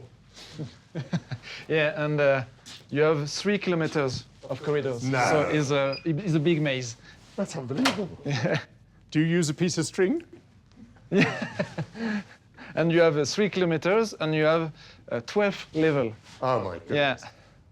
Construction of the observatory began in 1878, with the first dome built in 1908. Nicolas, now that I arrive here, I realize what a fantastic construction the observatory is. It was the first on this generation. And you have to imagine, at this period, it was impossible to go on the summit with a cable car. It was impossible. The only mean was by foot and with mule. What brought you, Nicolas, to this mountain? I fell in love with stars when I was a child, and I discovered the mountains when I was 20. And the Pic du Midi, it's a place where you have mountains and stars. There is only place like that in France. It's the Pic du Midi. So when I discovered this place, it was sure for me. The observatory at the Pic du Midi played a vital role in 20th century history. In the 60s, its scientists mapped the moon in preparation for the Apollo landings. Nowadays, it's possible to overnight on the peak. Do you sometimes stay up here at the observatory, and for how long might you stay at the observatory? For me, stay here is just to leave the midst of the Pic du Midi and see all the Milky Way and the dance of the stars around the observatory. And just for that, I stay sometimes many days just to enjoy this star ballet.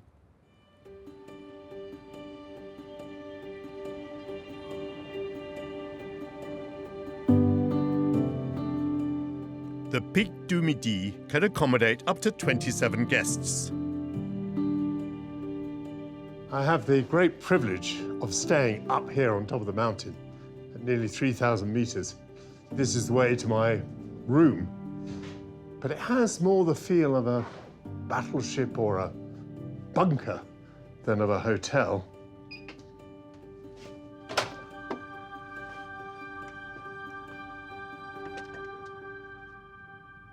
Whew. My word. That must surely be the best view from any hotel room in the world. I am lucky.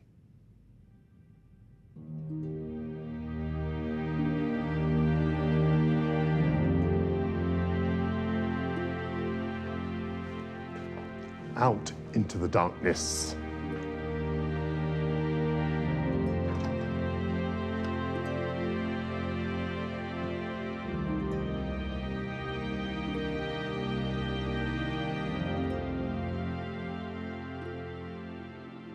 In a few moments outside, I've got very cold. But my eyes have also become accustomed to the darkness, and I'm seeing a vast number of stars. Infinitely more than I see at home in the city. And more particularly, beyond them, I'm seeing that milky cloud, which is presumably made up of millions or billions of stars. And earlier today, I thought these mountains were one of the biggest things I'd ever seen. And so for me, the concept of infinity is impossible to grasp. It's lovely to think, though, since I can just about grasp the idea of the sun and the moon, that here in the Pyrenees, at this observatory, they've made great progress in understanding our moon and our sun. Tiny, insignificant though they are, in the universe.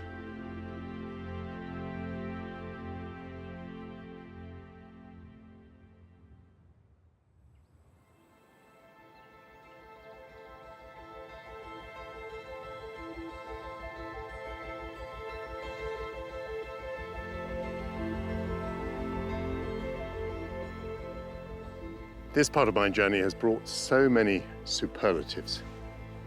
Highest, steepest, slipperiest, thinnest air, and the most beautiful views.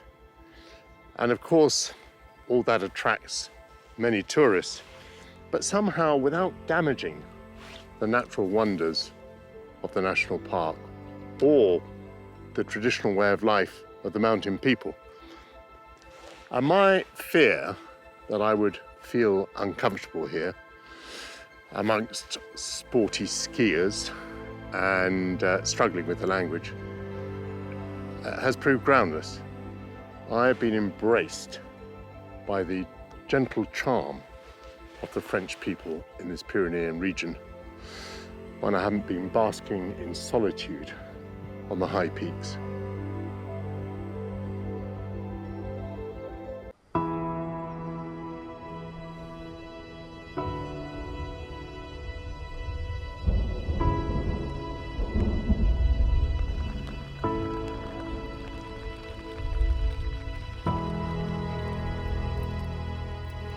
Café au lait. Merci. Petit jus d'orange. Et les confitures. Voilà. So I was feeling rather optimistic about this leg of the trip. We're right at the end of March now. It ought really to be spring weather. But now I look out the window and this rain looks as if it's set in. I'm sitting here by the fire, trying to absorb all the heat and all the dry that I can. The mountain over there appeared, and my hopes were up. My heart went pitter-pat. I thought the weather was improving, but it has disappeared again. So there's no point hanging around. I'm going to have to take up my walking stick, my maquila, and head off into the elements. Over the next 3 days, I'll be walking through an area of the French Pyrenees called Ariège, on a quest to discover why some people thriving here have turned their backs on previous lives to find new ones in the mountains. Au revoir, Adrien. Avec plaisir. Bonne chance, bon voyage. Merci. Along the way, I'll be asking a couple why they gave up city life to rear pigs, before I spend time with Benedictine nuns in confession. My route will take me into a prehistoric cave, where I'll delve into the spiritual world of the persecuted Cathars, who were forced to flee. And then I'll climb to the castle of Roca-Fixard as my final challenge.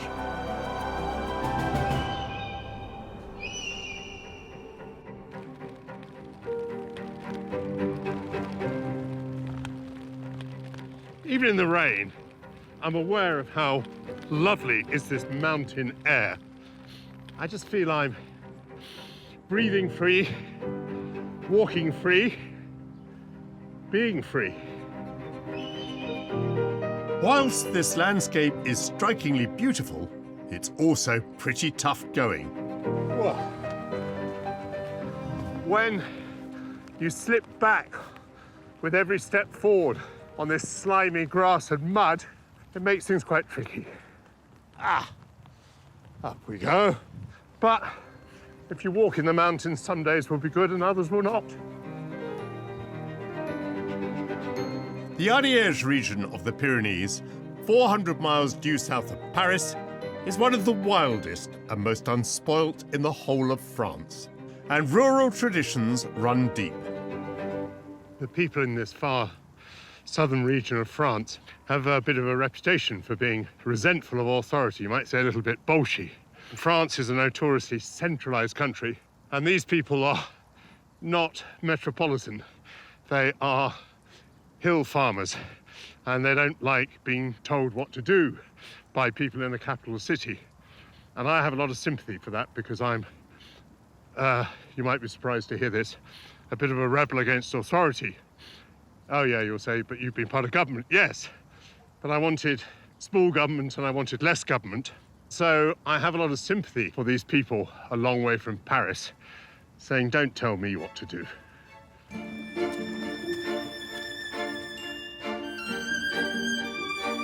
On a clear spring day, up at 900 meters, the scenery here is breathtaking.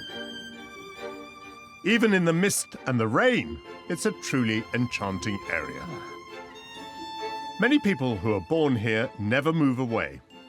And it's also home to others who arrived and never left. I've arranged to meet a young couple from Luxembourg to hear what about this area made them settle. This is very much literally off the beaten track. This could not be more different from my urban and metropolitan life. That's if I can find them. Why exactly would anyone want to move to this sheer slope in southern France in order to farm pigs? The mystery will be revealed. Hello, hello. Great to see you. I'm Michael. I'm Magali. I'm Christian. Even on a terrible day like this, you have a superb view. Yes. Thank you very much. Was one of the motivations for coming here the beauty of the place? Yes. How did you decide to come here? We traveled through Europe in a camper van 2 years with our kids, and then we fell in love with France. We didn't actually plan to buy something here. Yes. We saw an announcement on social media, and then we just thought, let's check it out. We couldn't say no after having been here. It's a blessed feeling. What was that feeling? It's like falling in love again. Coming home. Yeah. Coming home. Yeah. Mm. But you weren't just buying a house, you were buying a farm, you were buying a business. Yes, we bought a pig farm. Were you pig farmers in Luxembourg? Not at all. I was an electrician and... I'm a nurse. Was there something you were getting away from? Was there something in Luxembourg you didn't like? Was it too urban? Was it too much of a rat race, as we say in English? Yeah, it's Yes. a bit like that. Life was too expensive. It's a lot of stress there. Everyone wants to have a bigger garden and a better-looking house, and we were like, we don't want to compete. Yeah, in English we have an expression, keeping up with the Joneses, which means always competing with your neighbours. And you didn't like that. We were seeking for something more in life. Yeah. Yeah. Have you chosen quite a tough life? Is it difficult here? Yes. Yes. The mountains. Everything is difficult. Yeah, it's a full-time job, but we got lots of help from the people around here. We have very friendly neighbors. The community welcomed us with everything they could. How nice. So, yeah. So you've made good friendships. Yes. We have a lot of very creative people here around, artistic people and very alternative. Yes. You don't see these people in big cities. They are self-sufficient, most of them. Yeah. And they love to share their knowledge. Well, let's go look at those piggies. Sure. Give me a little tour. The farm's 40 black pigs are a rare breed known as Gascon Noir that's lived in this Pyrenean region for centuries. Off we go, down the hill. They're thought to be the oldest variety in France, famed for their dark, marbled meat. I hear the squealing of pigs. Yes, here we are. This is the barn where we have our small piglets and the moms. Oh, hello. Hello, hello, hello. Piggy! Hi. They're lovely. Yes. Hello. Hello, Mama Sows. Oh, these are big pigs. Gosh. Muy bien. Yes. And any more outside? Yes. All the other pigs, they are living outside in fresh air. Oh, look, they're all lined up for us. Yes. As though they were ready for a race. Yes. Hello. Oh, you've got a bit muddy, haven't you, piggies? Life here is deeply connected to the landscape and to nature. Novice pig farmers Magali and Christian have had to adapt quickly. How do you feel when it comes to slaughtering your pigs? It's not a good feeling, I have to admit, but you have to say that we know that they had a good life and we treat them with all the respect we can. It's the best we think that we can do for them. They sound as though they're hungry right now. Yes, you want to feed them? Sure, yeah, Yes? yeah. Ah, the pigs recognize the food. Yes. they recognize Okay, it. do you mind just holding that? So, what do I have to do here? You have to be fast because they will be fast too. Yeah. And make a big line. Okay, boys. 3. Lunchtime. Was that right? Perfect. Ooh, that food goes quickly. Look at that. It's the first time you fed pigs? I think so. Yes? And even if I had, these would be the prettiest pigs I'd ever fed. Magali and Christian produce around 50 products, including pâté and salami. As I try my best to forget how cute these pigs are, my hosts invite me to sample some of their homemade delights. We are having a summer party with all the herbs growing in summer. Oh, well. It smells divine. Let me try that. Thank you very much. You're welcome. That is delicious. You taste the love? Which is your favourite product? My favorite is the sausages with the pecan nuts. That is excellent. Thank you. It's been lovely seeing you, because I really feel like I've met a very happy, very contented pair of people who've made a big decision for yourselves and for your children, my goodness. And you're really happy with it. Thank you. It was nice meeting you. You want to take some pâté? You're so kind. I can imagine myself on a hillside having a little picnic and thinking of you two. Thank you so much. Bye-bye. Bye. Magali and Christian are an inspiration. They've followed their hearts to start a new existence, a more fulfilling life in these mountains. It's a brave decision, and I believe not one that I could make.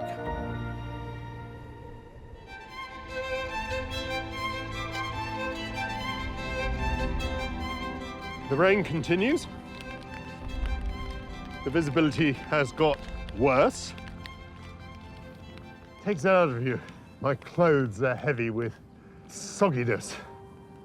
This is really tough.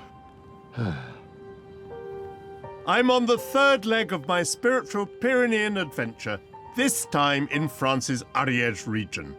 And scaling this mountain at 1,300 meters is testing my endurance. Not least because I'm at the mercy of the elements. Gosh, it must be so difficult living here. Along this path, there are cabines, refuges. I think the refuges are intended for winter walkers and people moving through the mountains with animals. Today, it'll be my place of shelter.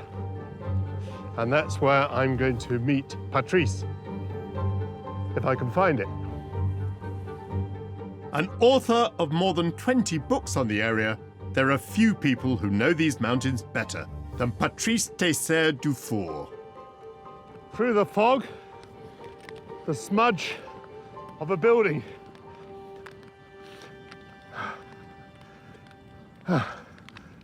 It looks dry.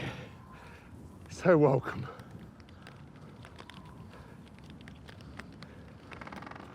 Patrice, what a relief to see you. I'm Michael. Hello, I'm glad to see you. Oh, it's great to see you. Are you starting a fire? Yes, I try. Oh, good. I could do with that. Okay. Patrice, you know the Pyrenees pretty well. Yes. Do you use these cabins yourself very much? Yes, many times. Do you actually sleep here? Yes, during my hiking on Pyrenees. Where do you sleep? On the table? Yes. You don't? Yes. Wow. It's possible. Doesn't look very comfortable. Yes, or under the table with a sleepy bag? Yes, sleepy bag, thank you. And there's always some wood and some paper to make a fire, is there? Yes, yes. Fantastic. It's the rules in Pyrenees. You use the wood, and after your fire, you have to find another wood for the next. Patrice, what do you like to do? You like to take a walk in the mountains? I like observe animals. It's possible to see a bear when you are on 2,000 meters. Today it's unlikely I'll see anything much, but Patrice assures me he's often spotted brown bears here. Sadly, despite an official ban on hunting them, the population is under threat. Are the shepherds or anybody else killing the bears? Yes, it's a really big problem. It's a war. French state give compensation. The sheep price. The French state compensates the farmer for the lost sheep? Yes. Finally, feeling warm and dry, I'm ready for a hearty hiker's lunch. Let's have some food. I've got some pâté in here. Okay, I have some bread. Patrice has also brought along some gélipi. It's made with flowers found in these mountains that are dried and steeped in a mix of sugar and alcohol, and it's popular with climbers. It's a flower named Artemisia. We find this flower at 2,500 meters. Cheers. Cheers. Oh, gosh, that's a lovely liqueur. Yes. And let's hope the pâté is lovely too. Yes. You like that? Very good, yes. I like that. Very nice. You came to the mountains when you were a child? Yes. I began at 5 or 6 years old. I lived in the city, in Toulouse, but my parents liked very much mountains, and I discovered the Pyrenees during my holidays. I discovered nature. It's very, I find I'm very lucky to recognize animals, trees, flowers, to meet the people of the mountains. It might be better if you said it in French. On a un sentiment de liberté quand on est dans les Pyrénées. Et il y a aussi une mentalité. Ici, ce que les gens aiment, c'est ressentir les grands espaces, cette envie de liberté et qu'il n'y ait pas de contraintes. C'est pour ça qu'il y a très peu de barrières aussi dans les espaces. So the fact that people here have this big space means that they don't like restraints, they don't like restrictions, they like liberty.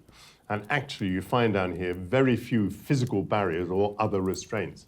Very, very interesting. It has been a real joy, a real privilege to share this cabine, to share this refuge with you. Thank you so much. Thank you very much, Michael.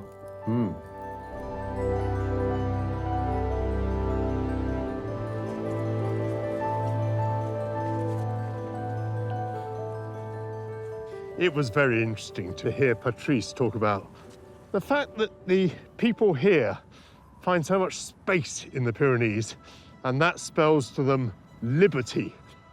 You see, people really are conditioned by their geography. There's no point pretending otherwise.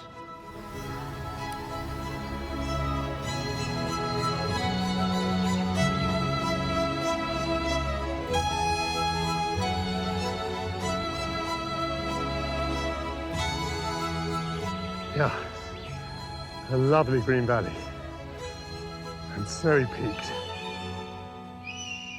What a relief when the rain lifts. Before, all of this was shrouded in a dense white fog. And look what beauty has now emerged. And if I had my way, it would just clear a little bit more so that those smoky outlines will become wonderfully precise. The weather's finally on my side, and the terrain too, as I descend from hills to the rolling farmland of the Barguillère Valley, to arrive at the Abbey Notre-Dame du Pesquier. For the last 30 years, it's been home to Benedictine nuns and novices who work the land and run a farm. Flush with my success of feeding Magali and Christian's pigs, I'm hoping to be useful here too. Mes sœurs, bonjour. Bonjour. Je m'appelle Michael. J'arrive pour voir manger les vaches. Oui, oui, vous arrivez au bon moment. Est-ce que je peux aider un peu? Oui, May I help a tiny bit? Alors, vous donnez un tout petit peu. Un tout petit en ont peu, déjà just eu a un peu. tiny bit. Yes. Yes, OK. Comme ça? Yes. Parfait. Parfait. Vous êtes Sir Raphaël? Yes. Sir Raphaël, how long have you been a nun? Alors, depuis 12 ans. I had an aunt who was a Mother Superior, a Jesuit in Spain. Vous pensiez déjà de très jeune fille d'être moi? Would you think about it as a very small child? It was a surprise for me. Was it? Vous aviez combien, quel âge alors? Quand j'ai commencé à y penser, j'avais 20 ans. C'est pas si jeune. It's not that young, actually. Et je suis rentrée ici à 22. Expliquez-moi, s'il vous plaît, la règle de Saint-Benoît. La règle de Saint-Benoît, c'est une règle très vénérable, parce qu'elle date du VIe siècle. Oui. Et donc, c'est une règle qui, à la fois, organise la vie quotidienne des moines, entre temps de travail, temps de prière, etc., pour que ça marche. Et en même temps, tout ça est imprégné de spirituel. Quelle relation on a avec Dieu, quelle relation on a avec ses sœurs. Par exemple, votre vie quotidienne, what is your daily life? Donc, 7 fois dans la journée, on se retrouve à l'église pour prier. 7 fois? 7 fois. 7 times a day, they will be in prayer. Et les heures de travail, le matin et l'après-midi. Vous vous réveillez à quelle heure? What time do you get up in the morning? Alors, on se réveille à 6 heures et on se retrouve à l'église pour le premier office de la journée. Et après? We have Lectio Divina, prière personnelle. Et and then work. Sister Raphael looks after the abbey's dairy cows. Following St. Benedict's insistence on self-sufficiency, the nuns live on what they grow and produce within the community. Et l'endroit ici, c'est très, très beau. Paradise. It is a paradise. Yes. It's a paradise here. Is this context important for the Très abbey? important, Yes. très important. La beauté est très, très importante pour la vie spirituelle. Il y a le silence, il y a la beauté de la nature, il y a la beauté, l'harmonie des bâtiments, il y a la beauté des cultures. La beauté nous tourne vers Dieu. Est-ce que ça vous arrive de penser à Dieu? Vraiment? Non. Non. Jamais. Non, presque jamais. Même quand vous avez, par exemple, une souffrance? Non, ça, je ne pense pas à dire. C'est dommage. Je regrette. Votre tante ne doit pas être contente. No, my aunt, the Mother Superior, would not be happy with me. It's perfectly true. No. But I will pray for you. Merci, merci. I fear I'm a disappointment to the sister, but the community has kindly opened its doors to me nonetheless, and I'm keen to understand more about their path through life. What a scene of absolute quiet and concentration. Bonjour, ma sœur. Je m'appelle Michael. Qu'est-ce que vous faites, s'il vous plaît? What are you doing? Je suis en train de réparer un vieux livre des fables de La Fontaine. Where did the book come from? C'est un client qui l'a apporté. C'est un livre de classe de son grand-père. It's very charming. This was brought by a client. It's passed through 3 generations at least. Il veut le retrouver plus neuf qu'il n'était. And the first thing she does now is to straighten out the pages and to repair the holes with a little bit of tape. Faut avoir de la patience, hein? Oui. Bonjour, ma sœur. Est-ce que vous avez un livre complet? Le gros, là, Très beau, très beau. ça c'est le dos en cuir et un papier à la cuve. C'est formidable. Formidable. Qu'est-ce que vous aimez de la vie spirituelle que vous faites ici? Ici, c'est vraiment la vie de Saint-Benoît, c'est une vie de famille. Ah oui. Et ça, c'est magnifique parce que nous sommes une communauté avec une mère abbesse qui nous guide. Vous êtes, je suppose, d'accord? Et comme dans une famille, quelquefois, il y a des frottements, mais ils sont résolus par le fait qu'on vit ensemble et par la charité qui doit nous unir. Et le soir, il faut se demander pardon.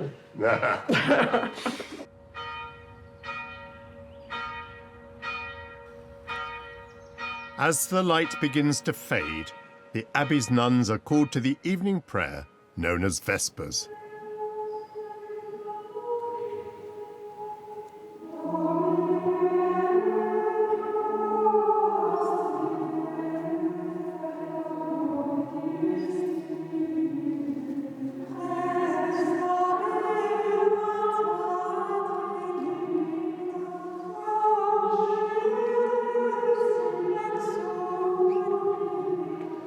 What a beautiful, uplifting, and thoroughly spiritual event that was. A privilege to witness these sisters devote themselves to prayer, to work, to contemplation. And the love of God clearly guides them through their lives.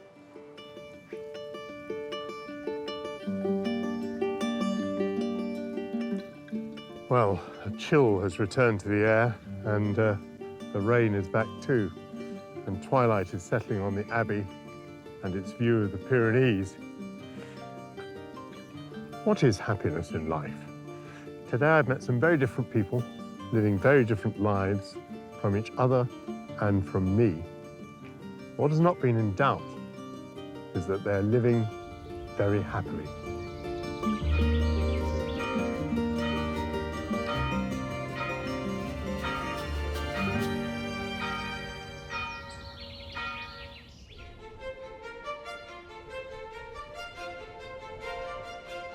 What a view!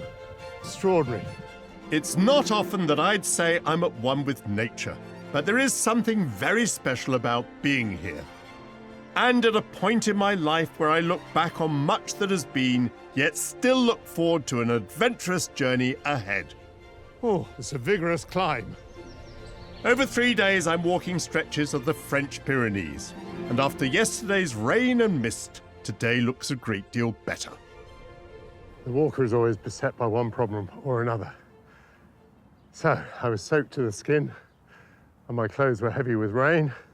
That was a problem.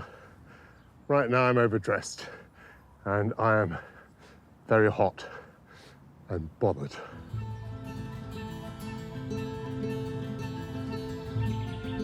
Thankfully, I'm not too far from my next rendezvous, where I'm swapping my 2 legs for 4. Chloe Alazar is helping to protect a native breed of horse and assures me that the very best way to enjoy the mountains is in the saddle. I remain to be convinced. Bonjour, Chloe. Hello, Michael. Is it all right to touch the horse? Yeah, sure. So this horse is called Cheval de Mérins. It's a really ancient breed. Yes. And they are native from Ariège. From May to October, they are in the mountain. And they are in a place where there's a lot of really good grass. They are free. And they wear the bells just like sheep so that they can be found. Yeah, exactly.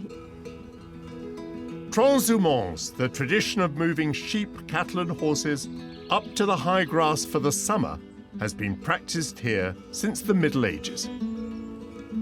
The fact that he grew up in the mountain, it gives him a lot of strength and an ability to be able to face bad conditions. These horses can react to something, but really quickly. So if they have an incident, they quickly calm down. Yeah. What a very nice horse. There are about 1,500 horses here. But the arrival of modern farming methods meant they were no longer needed in the mountains to pull machinery and were very much under threat. At one time, in the middle of the century, there was maybe 29, 30 horses. Wow. You were almost extinct. Do you hear that? Almost extinct. Okay, maybe you will help me, Michael, because the seat is a little bit heavy.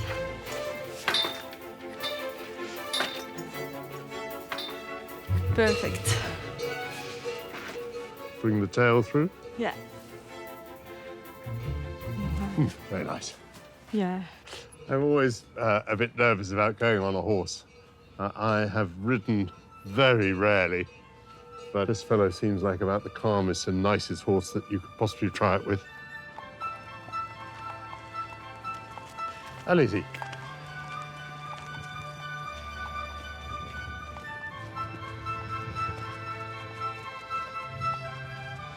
Allez-y. Oh. If there is a chance to eat something green. Allez, garçon. Allez-y. Allez, viens. I'm really enjoying this. The countryside is so pretty in this sunshine. Got all the colours of spring and a light dusting of snow from last night.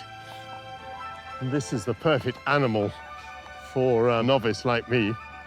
So calm. I feel like a Pyrenean cowboy here. It looks like you have done it all your life. That's very sweet. You look so comfortable. Everything in this scene is Pyrenean. The landscape, the horse, the dog, but not the rider. You feel okay? It's perfect, thank you, perfect. Sadly, it's time to leave Chloe behind and carry on my journey under my own steam. Whoa. After miles of greenery, my route is taking me into the region's capital, Foix. And I have to say, I'm rather looking forward to a brief interlude of urban hustle and bustle. What a glorious sight. Looking down on Foix reminds me why I love small French towns so much. Their architecture, the colours, the shutters, the good food, the history. And Foix has a happy little pun in French, because Foix can mean time or occasion. So, il était une fois means once upon a time. What better name for an historic town? Its magnificent castle dominates the skyline. For 300 years, it was home to a line of noblemen who ruled over this fiercely independent region. Towards the end of the 13th century, when the Count of Foix was resisting being absorbed into France, into the French monarchy, the French king, Philip the Bold, came here himself and eventually defeated the Count. As lunchtime approaches, it's the perfect place for the weary walker to take a break. And as luck would have it, I've arrived on market day. Although the market is open to the four winds, there's an overpowering smell of cheese. And we are in asparagus season. Look at those things. Bonjour. Bête mâle, c'est le fromage de la région, n'est-ce pas? Oui? C'est ça. C'est bon? Ah oui, c'est bon. Vous voulez goûter? Oui, goûtez un petit peu, s'il vous plaît. Merci. C'est fromage de vache. Cow's cheese, local cheese, bête mâle.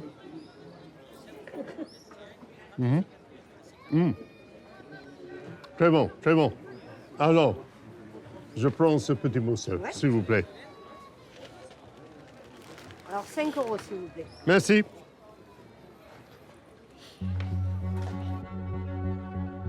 In the early 13th century, this town and the Ariège region became the setting for a dark chapter in French history. A Christian sect known as the Cathars had flourished here, but the Roman Catholic Church thought that they offered an heretical challenge to its authority. Heresy is a set of beliefs so obnoxious to you that you have to close down the people who believe it. In the Middle Ages, that meant killing them off. In 1209, a bloody campaign unfolded as Pope Innocent III ordered a war against the Cathars to crush their nonconformity. In this medieval genocide, many thousands are said to have been massacred. Somewhere up ahead is a series of caves. They're now home to vultures and eagles, but 800 years ago they were used by the Cathars as a place of prayer and refuge. This windy little path is leading me up the side of a sheer rock face. Huh.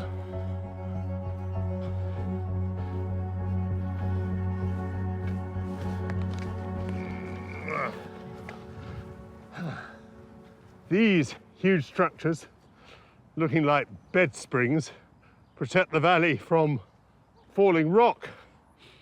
But what protects the walker? And beyond the wires, a dark opening. Well, the cave is absolutely immense. Catherine, hello. There you are. Hi, Michael. Good to see you. And to see you here. Author and historian Catherine de Courcy came here to research her novel about the Cathar people. This extraordinary cave with which you have a long history, I think. What did the Cathars believe? Well, they were Christians who devoted their lives so completely to prayer. But we do know that they spent time in caves in deep meditation. They wouldn't eat meat. They didn't have intimate relationships. They had no churches. They had no statues. When they were young, they were helped by a holy person to find a stone. And on that stone, they would etch an image of their own soul over their lifetime. And it was their connection with Holy God, with the heavens, with spirit. And why did the Catholic Church of Rome believe it to be heresy? Rome had, for a couple of centuries, been consolidating its power throughout Western Europe.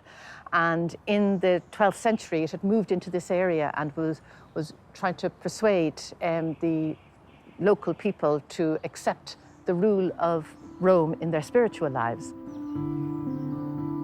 Catherine's studies led her to the nearby castle of Montségur, where in 1244 Cathars had taken shelter from the papal crusaders. Of the 400 or so people who were still living on the mountain after a 10-month siege, 221 preferred to die in a fire rather than to submit to the control of Rome in their spiritual lives. And this intrigued me. What I wanted to do was to see why they were so determined to hold on to what they had despite what the threats that they were faced with. To understand the Cathars' spiritual journey, Catherine spent more than 2 days alone in this cave, achieving her own meditative inspiration. She's offered to give me an insight into that experience. It gets pretty murky, doesn't it? It does. I have a torch here I can turn on. Get a sense of this cave. Oof. This is the outer part of the cave. Can we go through there? Through here? Yep. We'll just go on through to the back. Shall I lead the way? Yes. Please.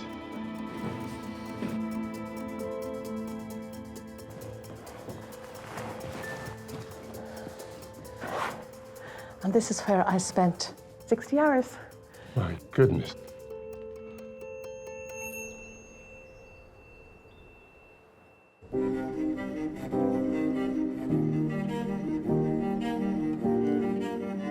So, Catherine, we've arrived in your cave. Welcome. As I near the end of this stretch of my walk, my spiritual quest has brought me to the back of a very dark mountain cave. I set myself up there in the corner. I had warm clothes because you can feel it's cold in here. I had cushions and I had food and I settled in. Perhaps what I suggest we do is we just turn off the lights just for a few seconds just to give you a sense of what it's like in the dark. Author Catherine de Courcy spent 2 days and nights in this cavern as part of her research into a religious group called the Cathars, who were present here 800 years ago. It's an extraordinary feeling, isn't it? Almost total darkness, absolutely cut off from the outside world, and you were here hour after hour with your own thoughts. Do you want to light a candle? Lovely. Well, I can see you now. It really is total darkness in here, isn't it? Pitch dark. But strangely, the time passed. I can't even say it flew, it just passed. It was like suspended. The Cathars would go into deep meditation months on end.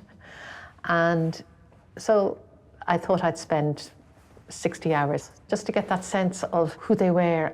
What was the most important moment for you? It was probably about midway through the time I was here, and I was drifting.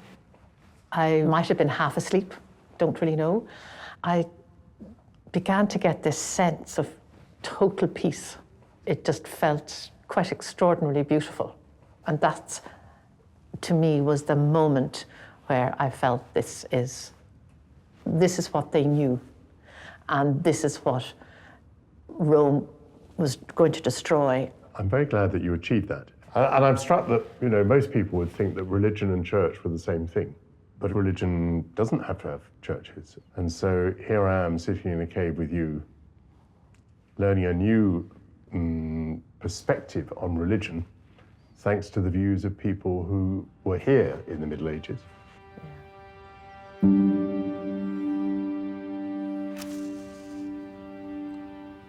Well, I've remained behind in the cave. Now Catherine is gone, just to see how I feel about solitude.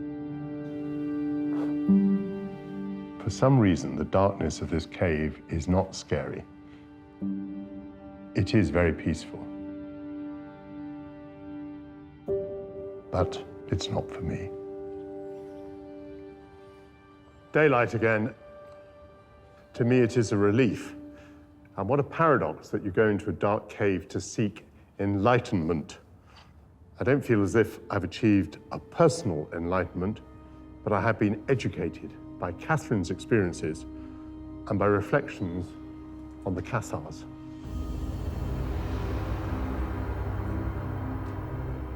It seems fitting to end my route on the Cathar Way, stretching 160 miles eastwards, tracing the paths walked by the Cathars in medieval times.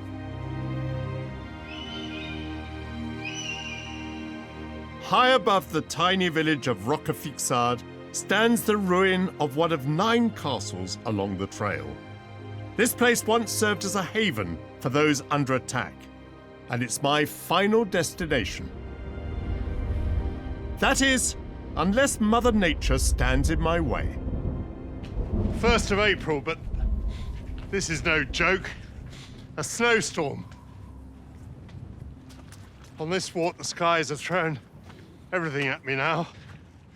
The snow is going upwards, which is unusual to me. I thought the rain was bad enough. Lungs burning with icy air. Far above me, my destination, the castle of Roquefixade.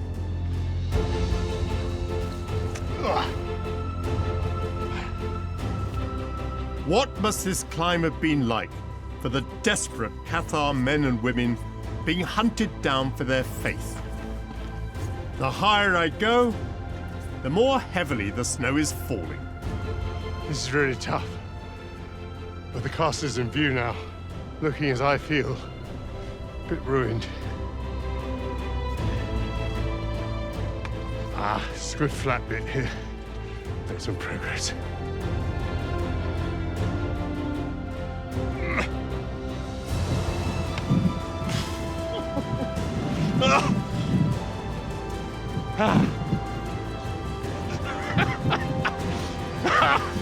I made it! What drama, the blizzard swirling around the ancient battlements. How completely Gothic.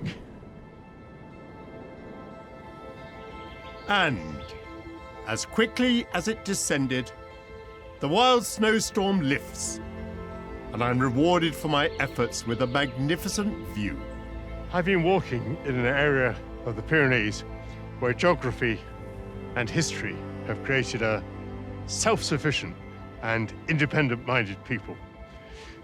In these wide open spaces, they didn't want to accept restrictions, and their ancestors battled popes and French kings for the right to be autonomous.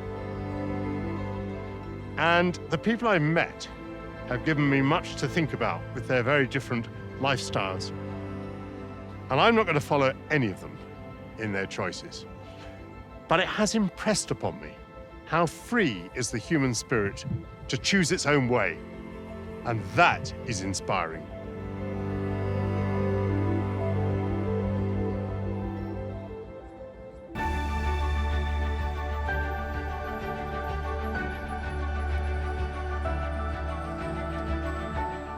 Up we go.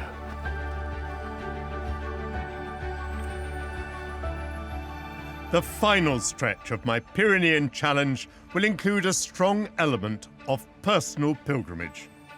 I've crossed back into Spain to the northeastern region of Catalonia.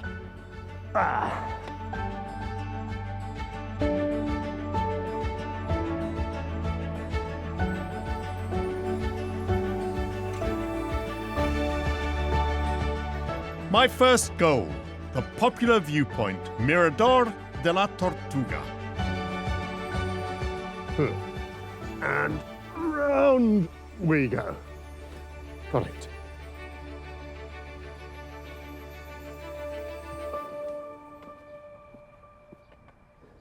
I feel the summit, I sense it.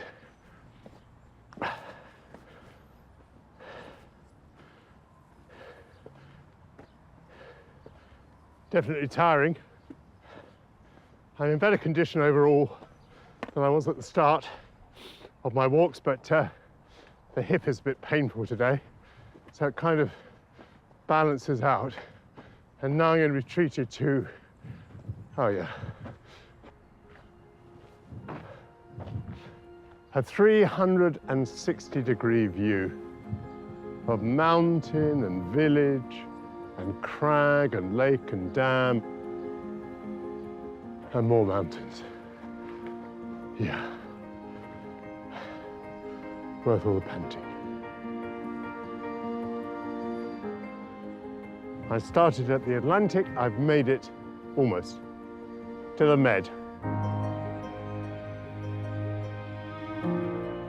As civil war raged in Spain over 80 years ago, these cruel mountains would feature in the backstory to my life.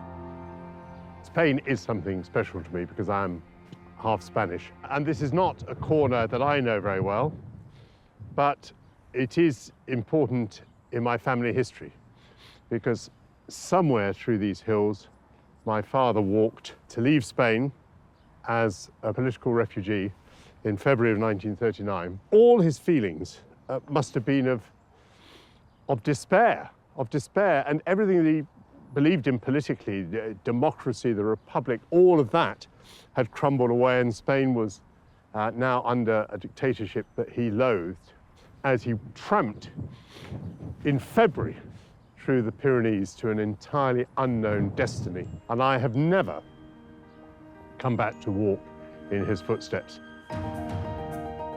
In my last 3 days, I'll cover around 40 miles, starting in the Catalan Pyrenees, meeting people who, like me, have returned to the area due to a family connection. My route will take me to the village of La Vajol, where thousands of refugees, like my father, said their last goodbyes to Spain. I'll meet a vineyard owner who's embracing the rural life of his forefathers, and walk with a local guide who is drawn back to her roots. I'll finish my journey where the mountains meet the Mediterranean at the Cap de Creus, the most easterly point on the Spanish mainland. In 1931, Spain changed from being a monarchy to a republic, with an elected president and government. And in 1936, the Spanish Civil War began with a military rebellion against the government. During the 3 years of the Civil War, the government lost territory to the rebels and had to move its capital repeatedly. Eventually, the President of the Republic ended up in this house, Can Barris, in a tiny village in the Pyrenees, and ruled from here what was left of the Republic in its last days.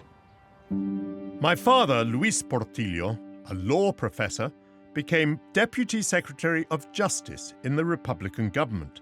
Like many Spanish families, his was torn apart as 5 of his brothers fought on the other side.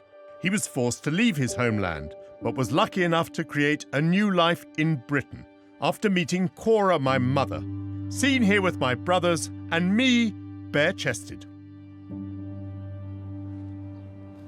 The Spanish Civil War hung over my father's life like an enormous dark shadow. He was constantly talking about everything that had gone wrong, but he would not dwell on personal experience.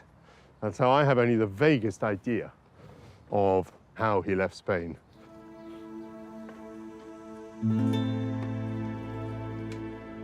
Barcelona, the capital of Republican Catalonia, fell to General Franco's nationalist forces in January 1939. And many sympathizers and soldiers looking for an escape route headed to this mountain village of La Vajol to cross the border into France. It has quite a big place in the history of the Spanish Republic because so many people in the dying days of that government passed through here on their way to exile in France and beyond. And here is a plaque in memory of all the Republicans of the war 1936 to 1939. In the bottom right, the flag of Catalonia, and in the bottom left, in red, yellow, and purple, the flag of the defunct Spanish Republic.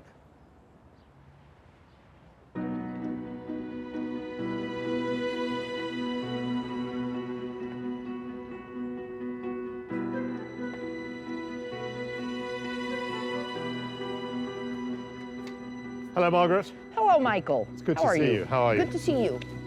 Margaret works at a nearby Civil War museum, and as for me, that war is part of her family history, with relatives forced to flee Spain, some of them through here. Just above the village, the route that the refugees took is known today as Un Camino del Exilio, a path into exile. Margaret and I are tracing it along this forest trail as it climbs towards the French border. Can you imagine hundreds of people walking up here? A miserable stream of humanity. Yes. I mean, it was in the middle of the winter and it was freezing. Everything was behind them. Yes. So their possessions, their families, their country, their jobs. Everything. And all their political illusions. Absolutely. Because they'd just lost. And everything that mattered to them had been destroyed. And how they put one foot in front of the other, I'm not quite sure. Between here and the sea, 500,000 people walked through here. I think people can imagine that now because we've seen so many Ukrainian refugees recently. Yes, terrible, terrible. And how many members of your family do you think walked this path? My granduncle Carlos and his son and a couple of nephews, which would be cousins of mine. They for sure walked through here because they were in the military, so they walked through here with the army.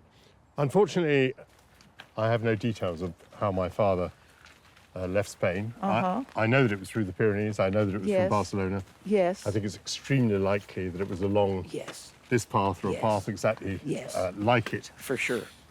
The French opened the border to Republican soldiers and civilians, but were totally unprepared for the numbers that arrived.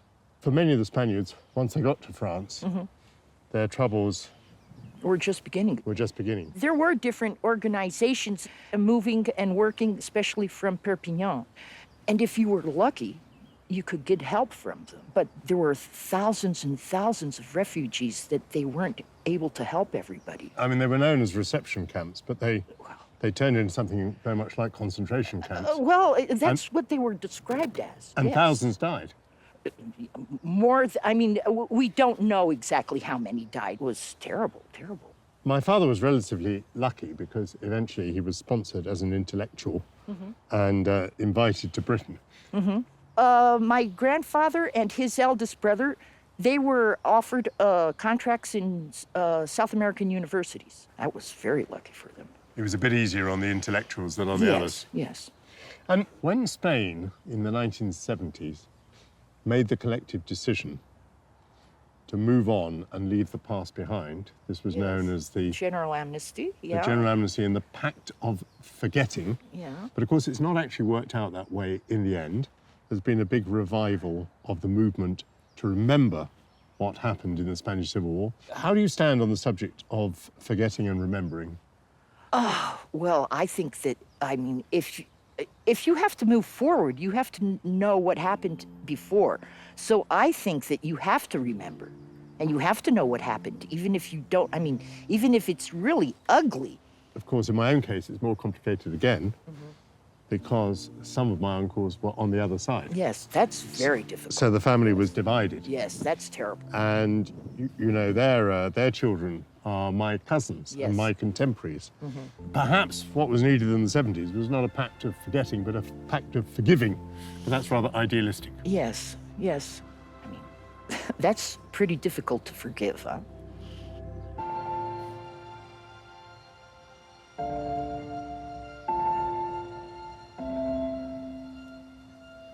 This fence marks the frontier between Spain and France.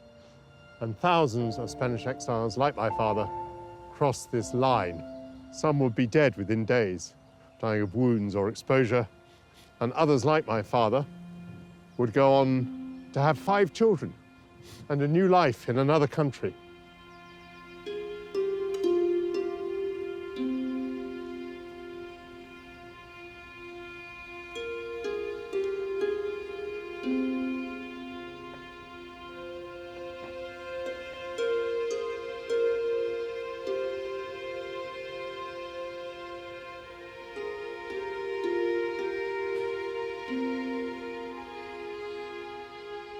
I don't know how my father would have felt when he was leaving Spain about the fact that he, the Spanish Republican on the left, would have a son who would be a conservative British cabinet minister.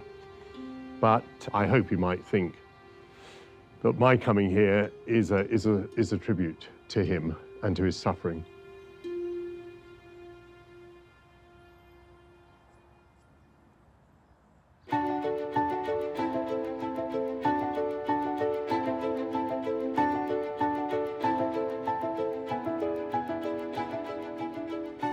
Today the wind is down.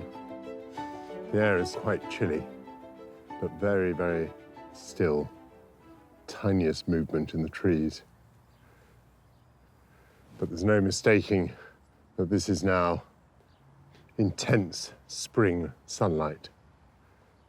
Over 80 years ago, my father, who might well have been killed had he remained in Spain, walked in defeat and despair through these mountains, which oddly now evoke memories of my childhood.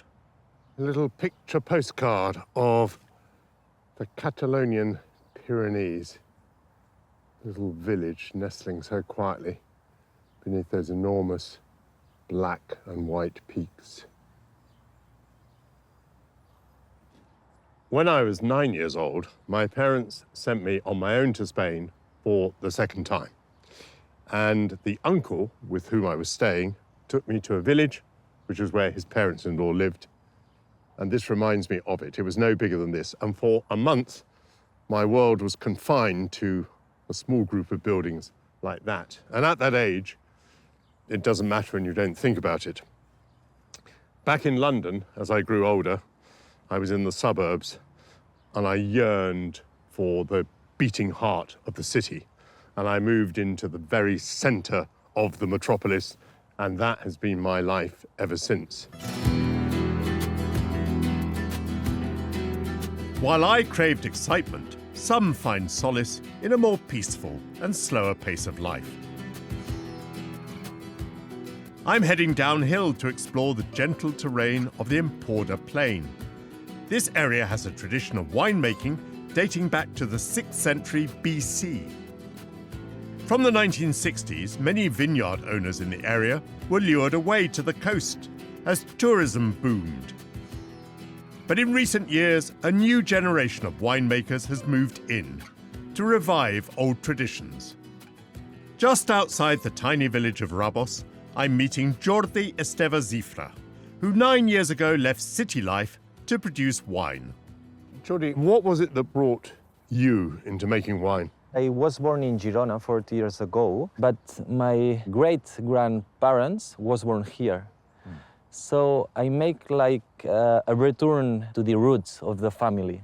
Did they live off the land, your grandparents? Yeah, 50, 100 years ago, everybody has vineyard, has olive trees. Through here, all that mountains was vineyards. So you absolutely feel a genetic connection which has brought you back to your grandparents' roots? Of course, of course. And I arrived here in the same mountain that saw my family born here 100 years ago. So yeah. My grandparents, my father, were from a small village in Castilla, but a very historic one. It's called Madrigal de las Altas Torres.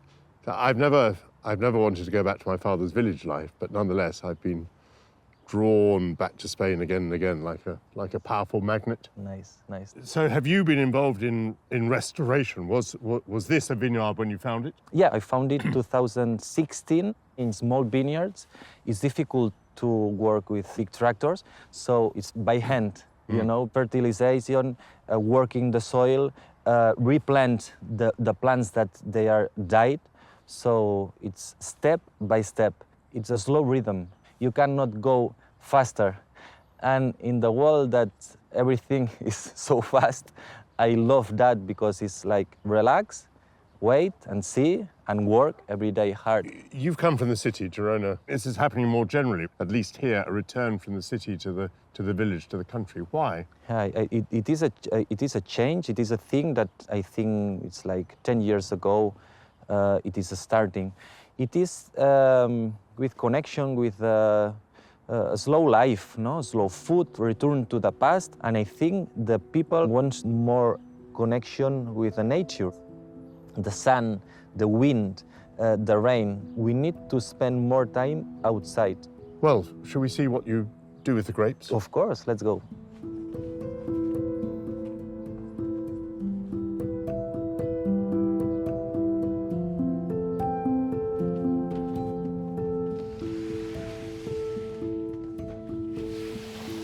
Jordi, what a beautiful room. Okay, thank you. Yeah, it's a new space. So it's like being outside and inside at the same time with wonderful views. After breathing new life into this 20-acre vineyard, Jordi now creates a range of 9 organic wines specific to this region. Okay, that is white wine, so minimum intervention. Do not add nothing into the wine. So then you have a rustic character that gives an idea how the wines was in the past. So the wine is very dark for a white wine and maybe a little cloudy as well. So this is not the sort of wine that I'm used to seeing in a wine shop or in a restaurant. That all colors that you see is the authentic colors of the wine. You know, it's a little bit oxidated, a little bit cloudy because we do not filter the wine.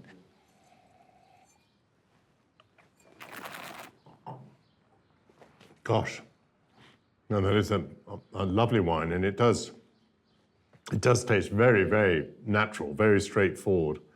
That's fantastic. It's one thing to be a romantic and to leave the city and go back to the countryside, but you have to live. And are you able to live from your wines? Yeah, I'm a very romantic person. When I'm working in the vineyard, I'm thinking the person who will open the bottle, you know? But I have to organize the business. So now I'm improving in that part, and yes, now I have the balance. Good. So what have you discovered so far about the secret of life? What is the secret of being happy in life, do you think, now? For me, in my own case, is to live the day, is to live in the present, reconnect with the field, with the plant, it's calmed me down. Well, you are very, very lucky to do things that you love. Yeah, cheers. Cheers.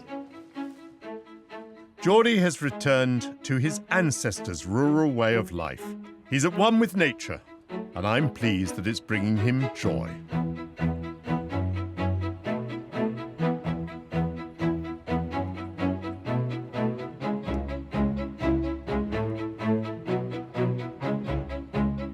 My route is taking me ever eastward, across the Emporda Plain towards the coast.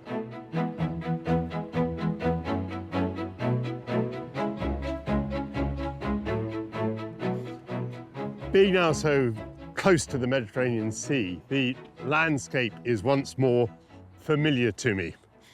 Behind me, cork trees, and here, vineyards on the gentle slopes. And the only thing that I'm not used to is the icy breeze descending from the snowy peaks just beyond that ridge.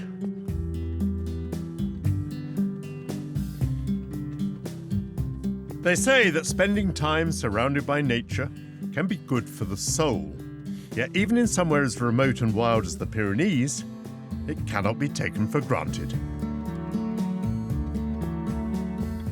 When the future of the native Herman's tortoise was under threat 40 years ago, Hola, Juan. Hola, buenos días. Juan Budo set up this sanctuary to save these littlest of Pyreneans.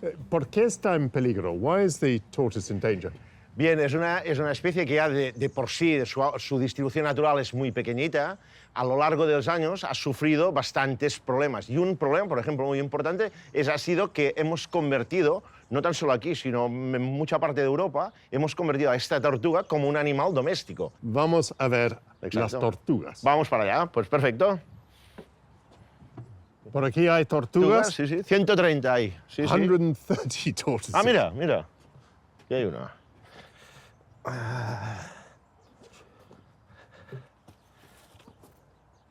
What a beautiful creature.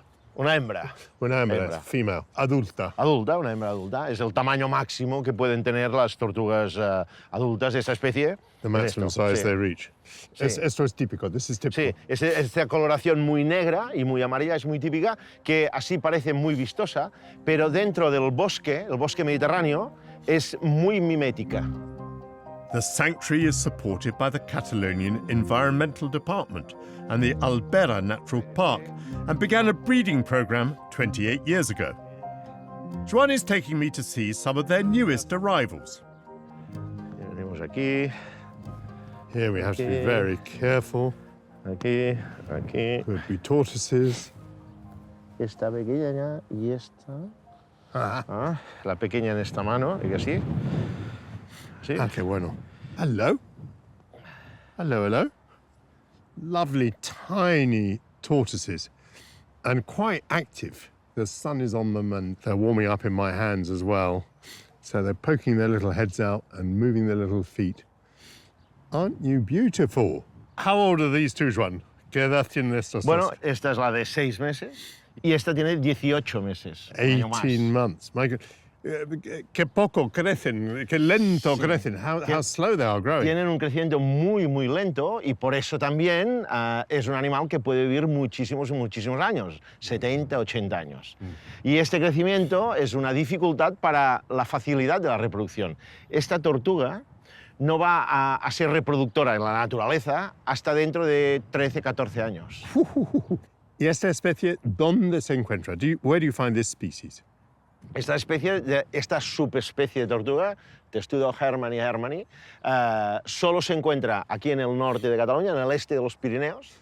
There's a population over the other side in France, a small population in northern Italy, but they're all small populations, and so this lovely animal is in danger of extinction. Como hace muchísimos años que trabajamos este aspecto de divulgación de la problemática de conservación de la tortuga, y es una pasión. Joan says in Catalonia the tortoise is now very well protected by law, and increasingly people are understanding that the proper place for the tortoise is in nature and not as a pet in people's houses.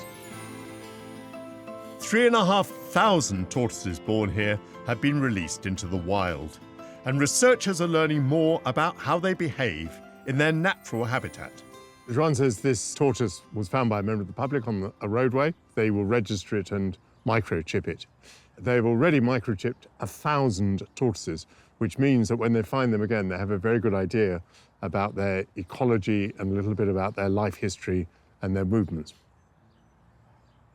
So this is the tiny microchip which was taken up inside the syringe. It's going to go into the shoulder, just to the left of the head. He's pushing it. So he now has his microchip. Perfecto. The tortoise hasn't reacted at all. And now we need to know the number of the microchip. Sí. And off she goes into the wild. Protecting these native creatures takes both patience and commitment. Hasta luego. Hasta luego. And Joan has created a legacy that will endure.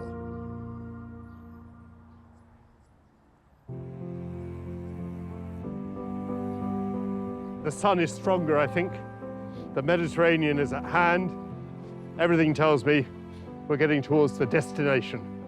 I'm on the final leg of my Great Pyrenean adventure, walking stretches of this wonderful mountain range. Huh. Tree is blown down clean across the track. Oh, a beautiful tree. No, I can't climb through it. Can't climb through it. See whether I can go around. Yeah. Oh, there's a pathway through here, I think.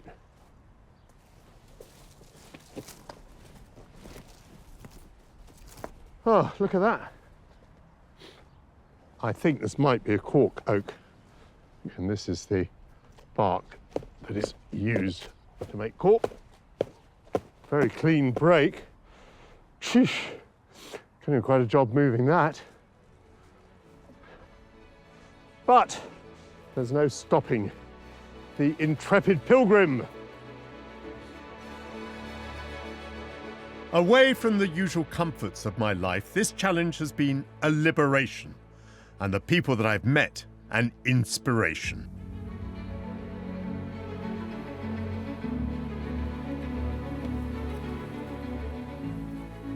My route has brought me all the way from Spain's northern Atlantic coast.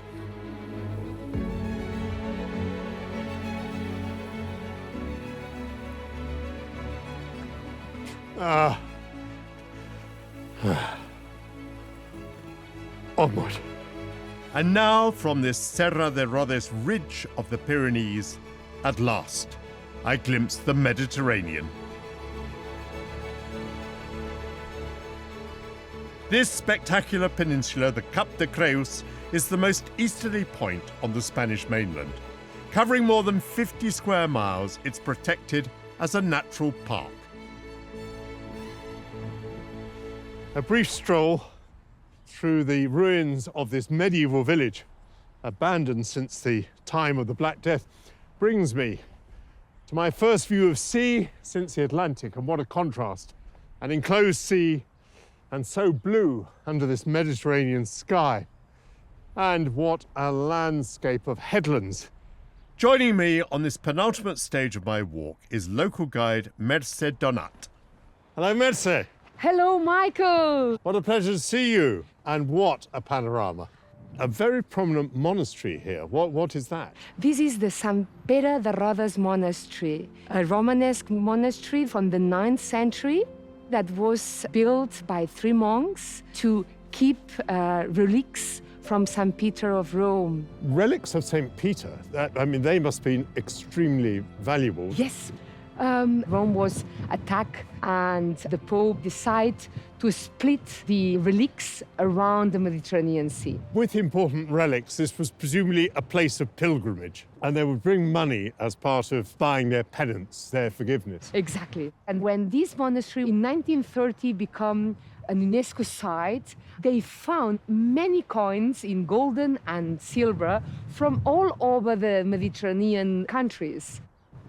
And are you from here? Is this where you come from? Yes, I born in Cadaqués, and my grandfather born in the valley of Santa Creu, just behind these villages that you can see on the coast. My grandparents, they were farmers around, they were producing wine, oil, but I started to study abroad, and then I wanted really to come back when I had my first child, Pau, and to show or to live the same experience I had when I was a child in this beautiful place. Describe that lifestyle. I play between sea and mountains. No? I was climbing a tree, or I was fishing and eating directly the fish from the sea, swim, and that was amazing, no? To have this little community so alive, so wild. Should we take a little walk and get an even higher view?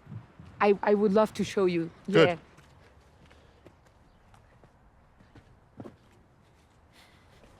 Here there is a plant that for me it's a special time. Right? How time? And it blooms at the end of March, beginning April.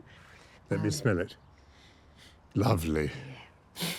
Beautiful plant. What could it be used for? It can be very useful if you have headache, stomachache. For the skin, it's very good.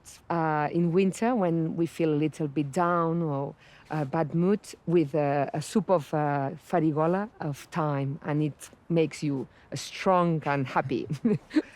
Take care because it's quite steepy. If you want to take my arm. Let me try. I think I'm okay. okay. Oh, yes, here we go. Exactly. Very good. Thank you very much. Up we go. Yeah, you're gonna be fine, Michael. You'll be fine here, yeah. It's like little steps, you know. Normally, when you climb like this, it's much easier than going down. Triumph! Ah, and what a view. Not only now the sea, but also the inland and the view of the Pyrenees. It's a fantastic perspective from here, isn't it? All the way over to the monastery here on our right. And you can see the village so well here. You can see the gate through which the pilgrims, I suppose, entered. Can you imagine the emotion, this sense of exhilaration, having traveled hundreds of kilometers maybe? Exactly. Walking through the Pyrenees or through France or through Spain or by boat. They reach the village and they're within sight of their destination and their goal. Because, oh my goodness, I'm almost blowing off this mountain here. Such a wind. Goodness. Yeah. When you were away, what was it that you missed about this place? How you call it's a very. What's it in Spanish? It's la alegría, the joy. The joy. The happiness. The happiness. I first came with my mother when I was 2. I don't remember very much, except that I hated the food. I think in those days, the Spanish used to eat a lot of chickpeas. Yeah. And as a child, I found them very indigestible. So the only thing I would eat on my first visit was custard, natillas. But my parents then sent me back when I was 8. Some of the things about Spain were delightfully old-fashioned. For instance, we would go picnicking in a horse and cart. But everything has changed so much. I mean, not just the living standard, and you've become incredibly socially liberal. Yeah, perhaps also because of this connection with the Mediterranean, because, you know, the tourism. I was smiling because I remember, again, when I was a child, down here on the Costa Brava in the early 60s, British female tourists were arrested here for wearing bikinis. And there was an old joke that Guardia Civil, a policeman, stopped a woman in a bikini and said, "We only allow one-piece bathing suits here." And she said, "Which part shall I take off?"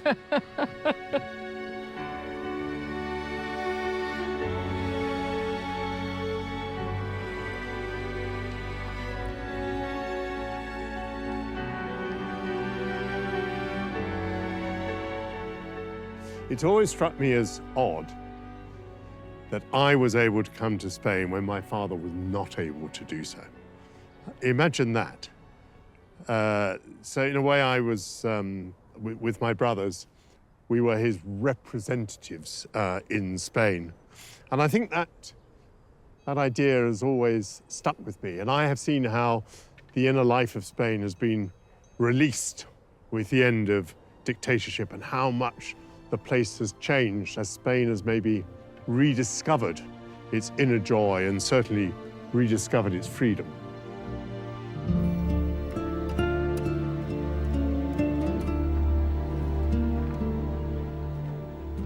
As the evening beckons, I'm looking for some rest and restoration. And I've been told of somewhere that sounds perfect.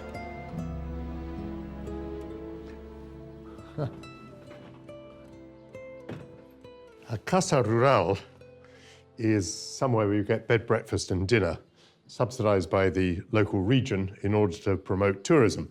And normally you have a lovely time because you get to meet the family. But my goodness, rarely do you get anything quite as beautiful and historic as this. Narcís, hola. Hola, bienvenido. Gracias. A mi casa. Soy Michael. Casa Castillo. Casa Castillo, he says it's a house and a castle. El castillo del siglo XIII. Está la abertura para la defensa.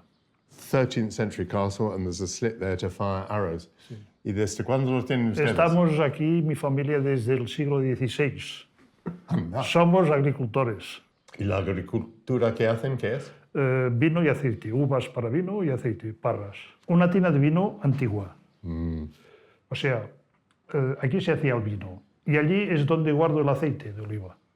Lo guardo en piedra. Conserva el olor de la aceituna. Gracias. In the casa's cozy kitchen, Narcís has prepared me a superb Pyrenean supper. Que no lo hacemos, lo compramos. El aceite de oliva y después el vino. So, it's all pretty much home grown. Tomatoes, they have their own pig, so these are the products from the pig. They don't make their own bread, but of course they do make their own olive oil. Bueno, Narcís, una cena espléndida. Gracias.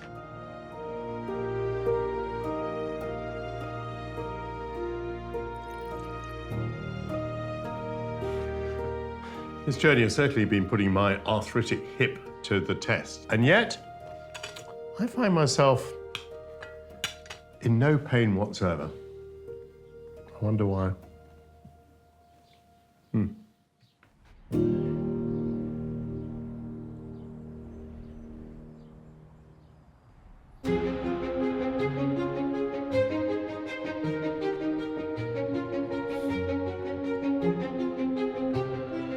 My spring adventure through the Spanish and French Pyrenees has brought me over 300 miles to reach Catalonia's Cap de Creus, mainland Spain's most easterly point.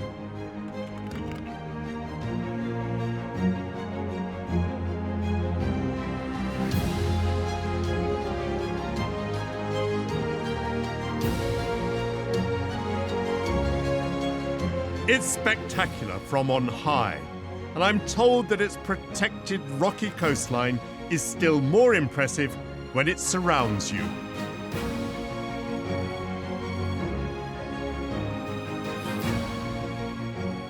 As I left Hondarribia, I noticed that the mountains rose directly from the Atlantic. And those same Pyrenees have continued, and now they drop into the Mediterranean. The Pyrenees carry the walker from ocean to sea, from coast to coast.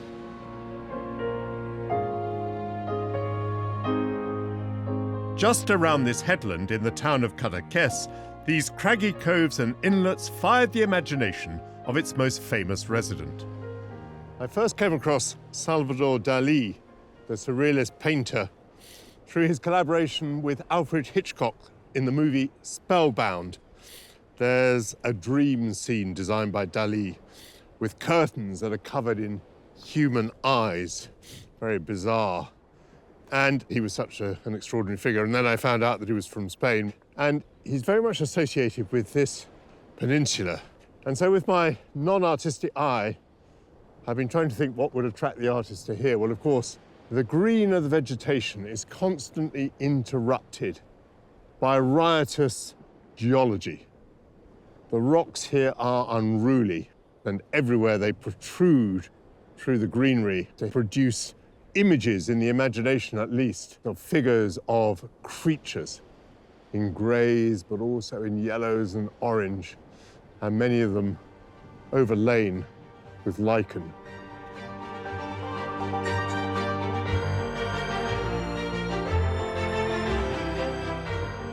After 12 exhilarating days, I finally reached my destination. The end is in sight. Down to the sea. That is the finishing line.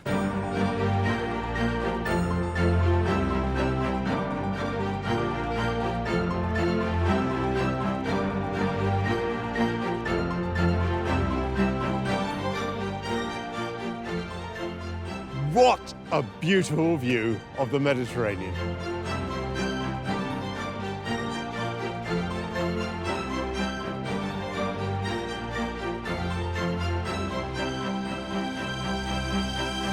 And from this little promontory, I can look back and bid farewell to my companions over these last 4 walks, the Pyrenees.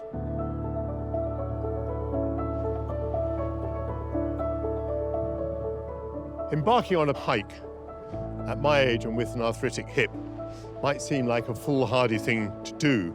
It's a bit sore, but I've made it with plenty of puff to spare. I can't help thinking that my Basque maquila has been a great help, and I don't think I'll ever leave home without it. Completing this challenge, I feel both triumphant and wistful. Every day has been spectacular. Sometimes because of the weather. But on other days, due to the views across landscapes. Hi, Michael. Hello. I've met some wonderful people. It looks like you have done it all your life. And lovely. Who've greeted me so warmly. I'll miss the daily adventure of making new friends. Muchísimas gracias. A votre santé. À votre santé. Their lives are a world away from mine. Cheers. Cheers. But I've learned that happiness comes in many forms, and sometimes from the simplest things. I fell in love with stars when I was a child.